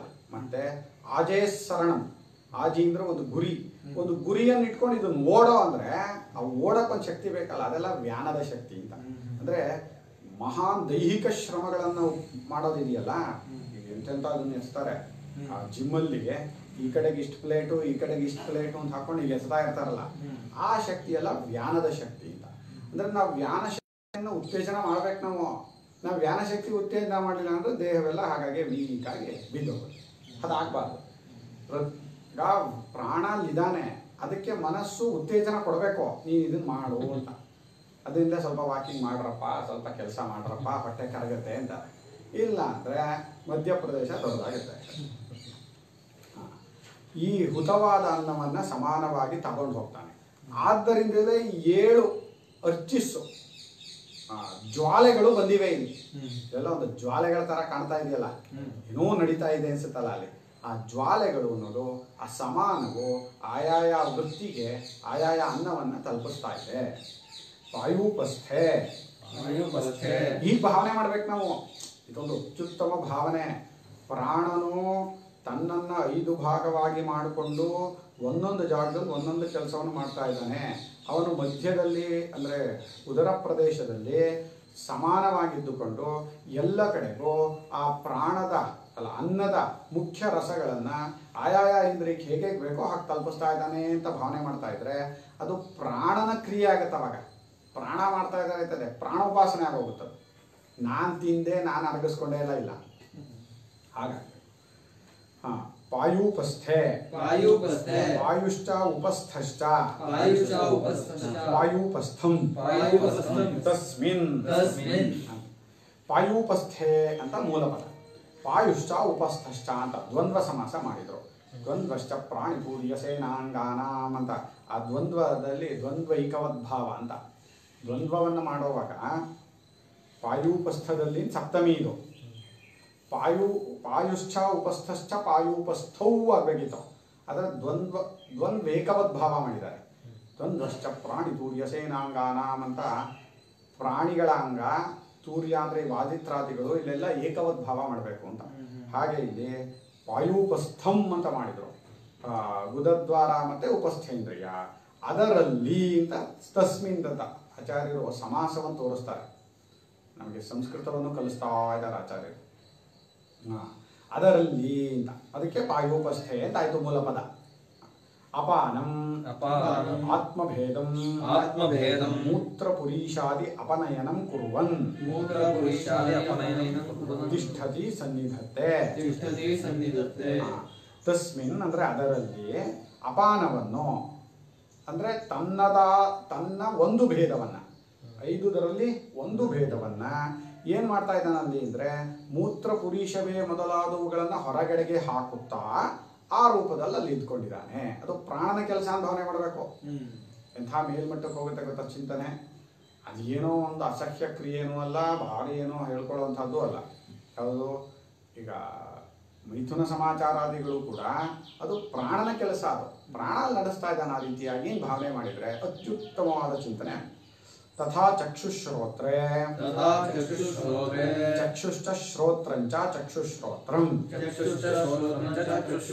ತಸ್ಮಿನ್ ಚಕ್ಷುಶ್ರೋತ್ರೇ ಮುಖನಾಸಿಕಾಭ್ಯಾಂಚ ಮುಖಂಚ ನಾಸಿಕಾ ಚ ಮುಖನಾಸಿಕೆ ತಾಭ್ಯಾಂ ಮುಖನಾಸಿಕಾಭ್ಯಾಂಚ ನಿರ್ಗಚ್ಚನ್ ಪ್ರಾಣಃ ಸ್ವಯಂ सम्राट स्थानीयः प्रातिष्ठते प्रतिष्ठति ಹಾಗೆಯೇ ಚಕ್ಷುಶ್ರೋತ್ರ ಅಂತ ಮೂಲಪದ ಕಣ್ಣು ಮತ್ತೆ ಕಿವಿ ಇವುಗಳಿಗೆ ಚಕ್ಷುಶ್ರೋತ್ರ ಅಂತ ಇಲ್ಲೋದೇ ದ್ವಂದ್ವ ಇದು ಅದರಲ್ಲಿ ಕಣ್ಣು ಮತ್ತು ಕಿವಿಗಳಲ್ಲಿ ಮತ್ತು ಮುಖನಾಸಿಕಗಳಲ್ಲಿ ಅಂತ ಆಗ್ಬೇಕಿತ್ತು ಮುಖನಾಸಿಕಗಳಿಂದ ಅಂತ ಎರಡನೇ ಬಂತು ಚಕ್ಷುಶ್ರೋತ್ರೇ ಅಂತ ಸಪ್ತಮಿ ಆಯ್ತು ಮುಖನಾಸಿಕಾಭ್ಯಾಮ್ ಅಂತ ಇದಾಗಬೇಕು ಅದು ಭ್ಯಾಮ್ ಅನ್ನೋದು ತೃತೀಯ ಚತುರ್ಥಿ ಪಂಚಮಿ 3ಕ್ಕೂ ಬಂದ್ಬಿಡುತ್ತೆ ಅಲ್ವಾ ಹಾಗೆ ಮುಖನಾಸಿಕಗಳಿಂದ ಹೊರಗಡೆಗೆ ಬರುತ್ತಾ ಅಂತ ಅದು ಅದಕ್ಕೆ ಪಂಚಮಿ ಅರ್ಥ ತಗೊಂಡ್ರು ಮುಖನಾಸಿಕಾಭ್ಯಾಮ್ ಅನ್ನೋದು ಪಂಚಮಿ ಅರ್ಥ ಬಂದಾಗ ಅದರಿಂದ ಹೊರಗಡೆಗೆ ಬರುತ್ತಾ ಅಪಾದಾನ ತಾನೇ ಅದು ಹೊರಗಡೆಗೆ ಬರೋದು ನಿರ್ಗಚ್ಚನ್ ಹೊರಗಡೆಗೆ ಬರುತ್ತಾ ಪ್ರಾಣನು ಸ್ವತಃ ತಾನೇ ಅಲ್ಲಿ ಅವನು ಸಮ್ರಾಟ್ ಸ್ಥಾನ ಅವನು ಸಮ್ರಾಟ್ ಯಾವತ್ತು ಮೇಲಿನ ಇದರಲ್ಲಿ ಇರ್ತಾನೆ ಹೊರತು ಕರ್ನಾಟಕದ ಇದವರೆಲ್ಲ ಆ ಮೇಲೆ ಅತ್ಯಂತ ಉತ್ತಮವಾದ ಬೆಂಗಳೂರಲ್ಲಿ ಇರ್ತಾರೋ ಬೆಂಗಳೂರು ಉತ್ತಮ ಅಂತ ಅಂದ್ಕೊಂಡಿರೋದ್ರಿಂದ ಹಾಗೆ ಇಲ್ಲಿ ದೇಹದಲ್ಲಿ ಉತ್ತಮವಾದ ಜಾಗಗಳು ಇದು ಅಂತ ಆದ್ರಿಂದ ಅಲ್ಲಿ ಅವನು ತನ್ನ ರೂಪವನ್ನು ಹೆಚ್ಚಾಗಿ ತೋರಿಸ್ಕೊತಾನೆ ಅಲ್ಲಿ ತಾನು ಸಮ್ರಾಟ್ ರಾಜನ ಸ್ಥಾನದಲ್ಲಿರುವ ಅವನು ಸ್ವತಃ ಅಲ್ಲಿ ನೆಲೆ ನಿಂತ್ಕೊಂಡಿದ್ದಾನೆ ಮಧ್ಯೇತೋ ಪ್ರಾಣಾಪಾನಯೋಃ ಸ್ಥಾನಯೋಃ ನಾಭ್ಯಾಂ ಸಮಾನಃ ಇನ್ನು ಪ್ರಾಣ ಮತ್ತು ಅಪಾನ ಇವುಗಳಿಗೆ ಮಧ್ಯಸ್ಥಾನ ಇಲ್ಲಿ ಕೆಳಕ್ಕೆಲ್ಲ ಅಪಾನ ಹೋಯ್ತು ನಾಭಿಯಿಂದ ಕೆಳಕ್ಕೆ ಮೇಲೆ ಎಲ್ಲ ಪ್ರಾಣ ಇದರ ಮಧ್ಯ ಜಾಗ ಇದು ತಾನೆ ಮಧ್ಯಭಾಗ ಆ ಮಧ್ಯಭಾಗದಲ್ಲಿ ಸಮಾನನು ಇಟ್ಕೊಂಡಿರ್ತಾನೆ ನಾಭ್ಯಾಮ್ ಅಂದ್ರೆ ನಾಭಿಯಲ್ಲಿ ಅಂತ ನಾಭಿ ಸ್ಥಾನವನ್ನ ಅಂದ್ರೆ ಉದರ ಪ್ರದೇಶ ಸ್ಥಾನದಲ್ಲಿ ಸಮಾನ ಇದ್ದಾನೆ ಅಶಿತಂ ಪೀತಂಚ ಸಮಂ ನಯತಿ ಇತಿ ಸಮಾನಃ ತಿಂದಿದ್ದು ಕುಡಿದಿದ್ದು ಎರಡನ್ನು ಅಶಿತಂ ಅಂದ್ರೆ ತಿನ್ನುವಂಥದ್ದು ಗಟ್ಟಿ ಪದಾರ್ಥಗಳು ಪೀತ ಅಂದ್ರೆ ಕುಡಿಯುವಂಥದ್ದು ದ್ರವ ಪದಾರ್ಥಗಳು ಇವುಗಳೆಲ್ಲವನ್ನು ಸಮಾನವಾಗಿ ಎಲ್ಲ ಕಡೆಗೂ ಹೊತ್ತುಕೊಂಡು ಹೋಗುತ್ತಾನೆ ನಯತಿ ಅಂದರೆ ನೀ ಪ್ರಾಪಣೆ ಹೊತ್ಕೊಂಡು ಹೋಗೋದು ಅಂತ ಹೊತ್ಕೊಂಡು ಹೋಗೋದ್ರಿಂದ ಅವನು ಸಮಾನನು ಏಷ ಹಿ ಏಷ ಹಿ ಯಸ್ಮಾತ್ ಯಸ್ಮಾತ್ ಯದೇತತ್ ಯದೇತತ್ ಹುತಂ ಭುಕ್ತಂ ಹುತಂ ಭುಕ್ತಂ ಪೀತಂಚ ಪೀತಂಚ ಆತ್ಮಾಗ್ನೌ ಪ್ರಕ್ಷಿಪ್ತಂ ಆತ್ಮಾಗ್ನೌ ಪ್ರಕ್ಷಿಪ್ತಂ ಅನ್ನಂ ಸಮಂ ನಯತಿ. ಅನ್ನಂ ಸಮಂ ನಯತಿ. ಈತನಲ್ಲವೇ ಯಾವ ಕಾರಣದಿಂದ ಯಾವ ಈ ಯಥೇತತ್ ಅಂದ್ರೆ ಯಾವ ಈ ಹುತವಾದ ತಿಂದಂತಹ ಮತ್ತು ಕುಡಿದಂತಹ ಈ ಅನ್ನವನ್ನ ಎಲ್ಲಿ ಆತ್ಮನೆಂಬ ಅಗ್ನಿಯಲ್ಲಿ ಆ ಪ್ರಾಣವೆಂಬ ಅಗ್ನಿಯಲ್ಲಿ ಹಾಕಲ್ಪಟ್ಟಂತಹ ವೈಶ್ವಾನರ ರೂಪದಲ್ಲಿ ಇದಾನಲ್ಲ ಅಗ್ನಿ, ಆ ಅಗ್ನಿಯಲ್ಲಿ ಹಾಕಲ್ಪಟ್ಟಂತಹ ಹೋಮಾಣ ಮಾಡಲ್ಪಟ್ಟಂತಹ ಅನ್ನವನ್ನು ಸಮವಾಗಿ ಎತ್ತಿಕೊಂಡು ಹೋಗುತ್ತಾನೆ. ಇನ್ಸುಲಿನ್ ಸಮಾನ ಅಂದ್ರೆ ಎಲ್ಲ ಕಡೆಗೂ ಎತ್ಕೊಂಡು ಹೋಗೋದು, ಸಮವಾಗಿ ಎತ್ಕೊಂಡು ಹೋಗ್ತಾನಲ್ವೇ. ಪ್ರಸಿದ್ಧಾರ್ಥ ಅಂತರೂ ಆಚಾರ್ಯರು ಆ ಕಾಲದಲ್ಲಿ ಈ ಎಲ್ಲ ಶಾಸ್ತ್ರಗಳನ್ನು ಅಧ್ಯಯನ ಮಾಡಿಸ್ತಿದ್ರು. ಒಬ್ಬ ವ್ಯಕ್ತಿ ಬದುಕಬೇಕು ಅಂದ್ರೆ ಯಾವುದೋ ಒಂದು ಶಾಸ್ತ್ರ ಅಧ್ಯಯನ ಮಾಡ್ಬಿಟ್ಟು ಬದುಕೋದಲ್ಲ, ಎಲ್ಲ ಶಾಸ್ತ್ರಗಳಲ್ಲಿ ಪರಿಣಿತಿ ಇರಬೇಕು ಅವನಿಗೆ. ಅದರಿಂದ ಈ ವೈದ್ಯಶಾಸ್ತ್ರದ ತಿಳುವಳಿಕೆನೂ ಸ್ವಲ್ಪ ಸ್ವಲ್ಪ ಕೊಡ್ತಿದ್ರು. ನಮ್ಮ ದೇಹವನ್ನು ತಾನು ನೋಡ್ಕೋಬೇಕಲ್ವಪ್ಪ. ಯಾವಾಗಲೂ ಈಗ ನಮ್ಮ ಹಳ್ಳಿ ಇದೆಯಲ್ಲ, ನಮ್ಮ ಹಳ್ಳಿಯಿಂದ ಒಂದು ಆಸ್ಪತ್ರೆಗೆ ಹೋಗ್ಬೇಕು ಅಂದ್ರೆ ಮಿನಿಮಮ್ 6 ಕಿಲೋಮೀಟರ್ ಹೋಗ್ಬೇಕು. ಈಗಲೂ ಇದೇ ಪಕ್ಕದಲ್ಲಿ ಕೆಲವೊಂದು ಆಸ್ಪತ್ರೆ ಅದಲ್ಲ, ಅಷ್ಟೊಂದು ಇದು ಸಿಗಲ್ಲ, ಸ್ಪೆಸಿಲಿಟೀಸ್ ಏನೂ ಇರಲ್ಲ. ಆ 6 ಕಿಲೋಮೀಟರ್ ಹೋದರೆ ಹೋಬಳಿ ಹೆಡ್ ಕ್ವಾರ್ಟರ್ ಬರುತ್ತೆ, ಹಳ್ಳಿ ಮೈಸೂರು ಅಂತ. ಅಲ್ಲಿಗೆ ಹೋಗಬೇಕು. ಒಂದು ಕಣ್ಣು ಮುಗ್ನೋಗು ಅಲ್ಲಿಗೆ ಹೋಗೋಕ್ಕಾಗತ್ತಾ? ನೀನು ಸ್ವಲ್ಪ ತಿಳುವಳಿಕೆಗಳನ್ನು ಅದ್ರ ಬಗ್ಗೆ ಪಡ್ಕೊಂಡು ನಿನ್ನ ದೇಹ ಅದು ನೀನು ನೋಡ್ಕೋಬೇಕು. ಹಂಗೆ ನೀನು ನೋಡ್ಕೋಬೇಕಾದಾಗ ಸ್ವಲ್ಪ ಅದ್ರ ಬಗ್ಗೆ ಇಲ್ಲಿಂದ ಇಲ್ಲಿವರೆಗೆ ಏನೇನು ತಿಂದರೆ ಏನೇನು ಎಫೆಕ್ಟ್ ಮಾಡುತ್ತೆ, ಯಾವ ರೀತಿಯಾಗಿ ಸ್ವಲ್ಪ ಕೆಲಸ ಮಾಡ್ಕೊಂಡಿದ್ರೆ, ಈಗ ಏನೋ ನೋವು ಬಂದಿದೆ ಅಂತ ಇಟ್ಕೊ, ಅದು ಸ್ವಲ್ಪ ವ್ಯಾಯಾಮ ಮಾಡಿದ್ರು ಹೋಗುತ್ತೆ ಅಂದ್ರೆ ಮಾಡ್ಕೊ. ಹಾಗೆ ಪ್ರತಿಯೊಂದು ವೈದ್ಯಶಾಸ್ತ್ರದ ತಿಳುವಳಿಕೆ ಭಾರಿ ಮುಖ್ಯ ಮನುಷ್ಯನಿಗೆ. ನಾವೇನು ದೊಡ್ಡ ಡಾಕ್ಟರ್ಗಳಾಗಬೇಕಾಗಿಲ್ಲ. ಈ ದೇಹವನ್ನ ಹೀಗೆ ಆಹಾರಾದಿಗಳಲ್ಲಿ ಸರಿ ಮಾಡ್ಕೊಳ್ಳೋದು, ಸ್ವಲ್ಪ ವ್ಯಾಯಾಮಾದಿಗಳಲ್ಲಿ ಸರಿ ಮಾಡ್ಕೊಳ್ಳೋದು, ಅಥವಾ ಒಂದಿನ ಉಪವಾಸ ಮಾಡಿದ್ರೆ ಸರಿ ಆಗುತ್ತೆ ಅಂದ್ರೆ ಹಾಗೆ ಮಾಡ್ಕೊಳ್ಳೋದು, ಇವೆಲ್ಲ ಮಾಡ್ಕೊತಾ ಇರಬೇಕು. ತೀರಾ ಸ್ವಲ್ಪ ದೊಡ್ಡ ವಿಷಯ ಬಂದರೆ ಹೋಗಬೇಕು. ಆದ್ರೆ ಇವತ್ತು ಒಂದು ಆಕ್ಷಿ ಬಂದ್ರೆ ಓಡು, ಏನೋ ಇಲ್ಲಿ ಕಣ್ಣು ಹೋಗ್ತಾ ಇದೆ ಓಡು, ಸ್ವಲ್ಪ ತಾಳ್ಮೆನೇ ಇರಲ್ಲ. ಅದೆಲ್ಲ ಕಲ್ತ್ಕೋಬೇಕು. ಅಂದ ಈ ತಿಳುವಳಿಕೆ ಏಷ ಹಿ ಅಂದ್ರೆ ಯಸ್ಮಾತ್ ಅಂದ್ರೆ ಏಕೆಂದರೆ ಅಂತ. ಆ ಏಕೆಂದರೆ ಅಂದರೆ ನಿಮಗೂ ಗೊತ್ತಿರೋತ, ಯಾಕಪ್ಪ ಅಂದರೆ ಅಂತ ಹೇಳೋವಾಗ ಸ್ವಲ್ಪ ಗೊತ್ತಿರೋ ವಿಚಾರ ಅಂತ. ಆ ಹಿ ಅನ್ನೋದು ಪ್ರಸಿದ್ಧಾರ್ಥವನ್ನು ಹೇಳುತ್ತೆ. ಹಾಗೆ ಆ ತಿಂದಂತಹ ಅನ್ನವನ್ನು ಸಮಾನವಾಗಿ ಎಲ್ಲ ಕಡೆ ತಗೊಂಡು ಹೋಗುತ್ತಲ್ವೇ, ಅದರಿಂದ ಅದು ಸಮಾನ. ತಸ್ಮಾತ್ ಅಶಿತ ಪೀತೇಂಧನಾದಗ್ನೇಃ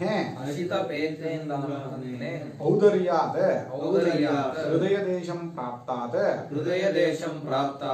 ಏತಾಃ ಸಪ್ತಸಂಖ್ಯಾಕಾಃ ಅರ್ಚಿಷಃ ದೀಪ್ತಯಃ ನಿರ್ಗಚ್ಛನ್ತ್ಯಃ ಭವಂತಿ ಶೀರ್ಷಣ್ಯ ಪ್ರಾಣದ್ವಾರ ದರ್ಶನ ಶ್ರವಣಾದಿ ಲಕ್ಷಣ ರೂಪಾದಿ ವಿಷಯ ಪ್ರಕಾಶಾಃ ಇತ್ಯಭಿಪ್ರಾಯಃ. ತಸ್ಮಾತ್ ಅಂದರೆ ಅದರಿಂದ ಎಂದರೆ ಹಾಗೆ ತಿಂದ ಮತ್ತು ಕುಡಿದದ್ದಾಗಿ ಅದನ್ನೇ ಇಂಧನವಾಗುಳ್ಳಂತಹ ಅಗ್ನಿಯಿಂದ ಏನ್ ತಿಂತೀವೋ ಏನ್ ಕುಡಿತೀವೋ ಅದೇ ಇಂಧನ ಈ ಅಗ್ನಿಗೆ. ನೋಡಿ, ನೀರು ಇಲ್ಲಿ ಇಂಧನವಾಗುತ್ತೆ. ಹೊರಗಡೆ ಅಗ್ನಿಗೆ ನೀರು ಹಾಕಿದ್ರೆ ಆರೋಗ್ಬಿಡುತ್ತೆ. ಇಲ್ಲಿ ನೀರು ಕುಡಿತಾ ಅದಕ್ಕೆ ಶಕ್ತಿ ಜಾಸ್ತಿ ಆಗುತ್ತೆ ಆ ಅಗ್ನಿಗೆ. ಹಾಗೆ ತಿಂದು ಮತ್ತೆ ಕುಡಿದದ್ದೇ ಅಲ್ಲಿ ಇಂಧನವಾಗುತ್ತೆ.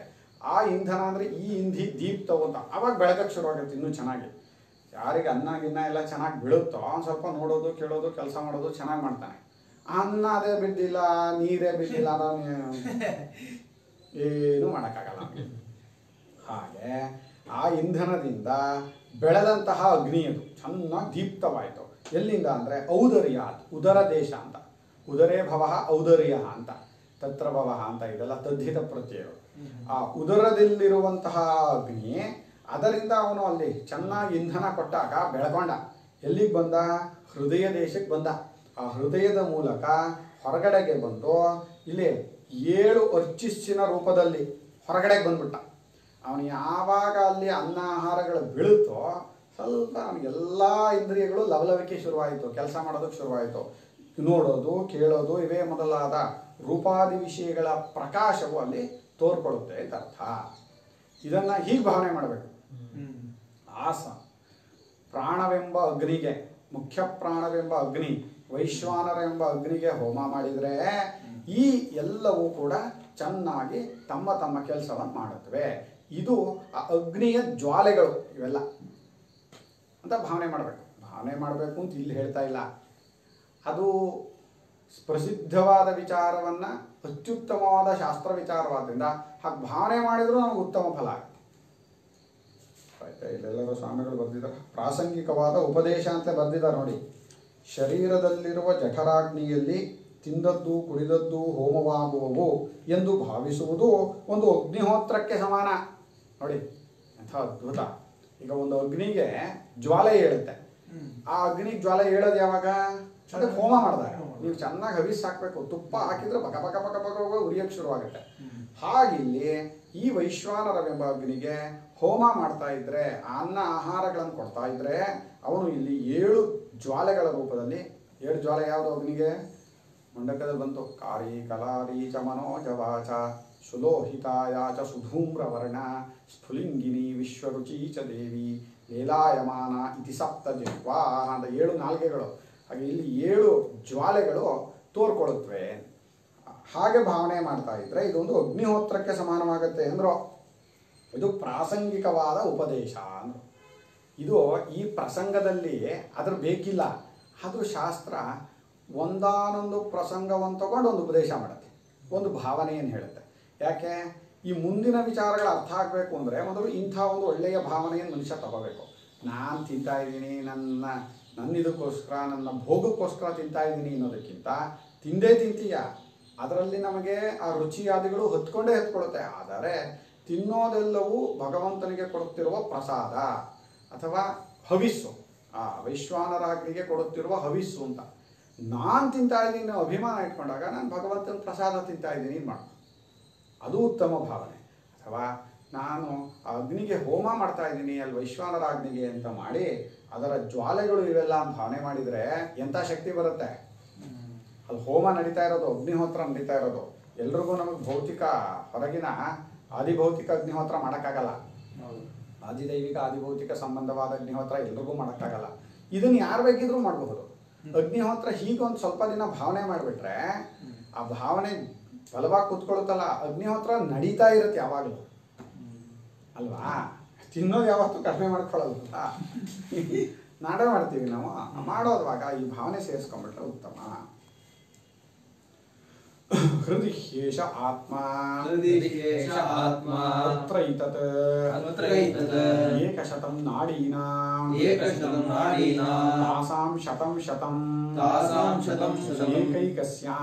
ಏಕೈಕಸ್ಯಾಂ ದ್ವಾಸಪ್ತತಿರ್ದ್ವಾಸಪ್ತತಿಃ ಪ್ರತಿಶಾಖಾ ನಾಡೀ ಸಹಸ್ರಾಣಿ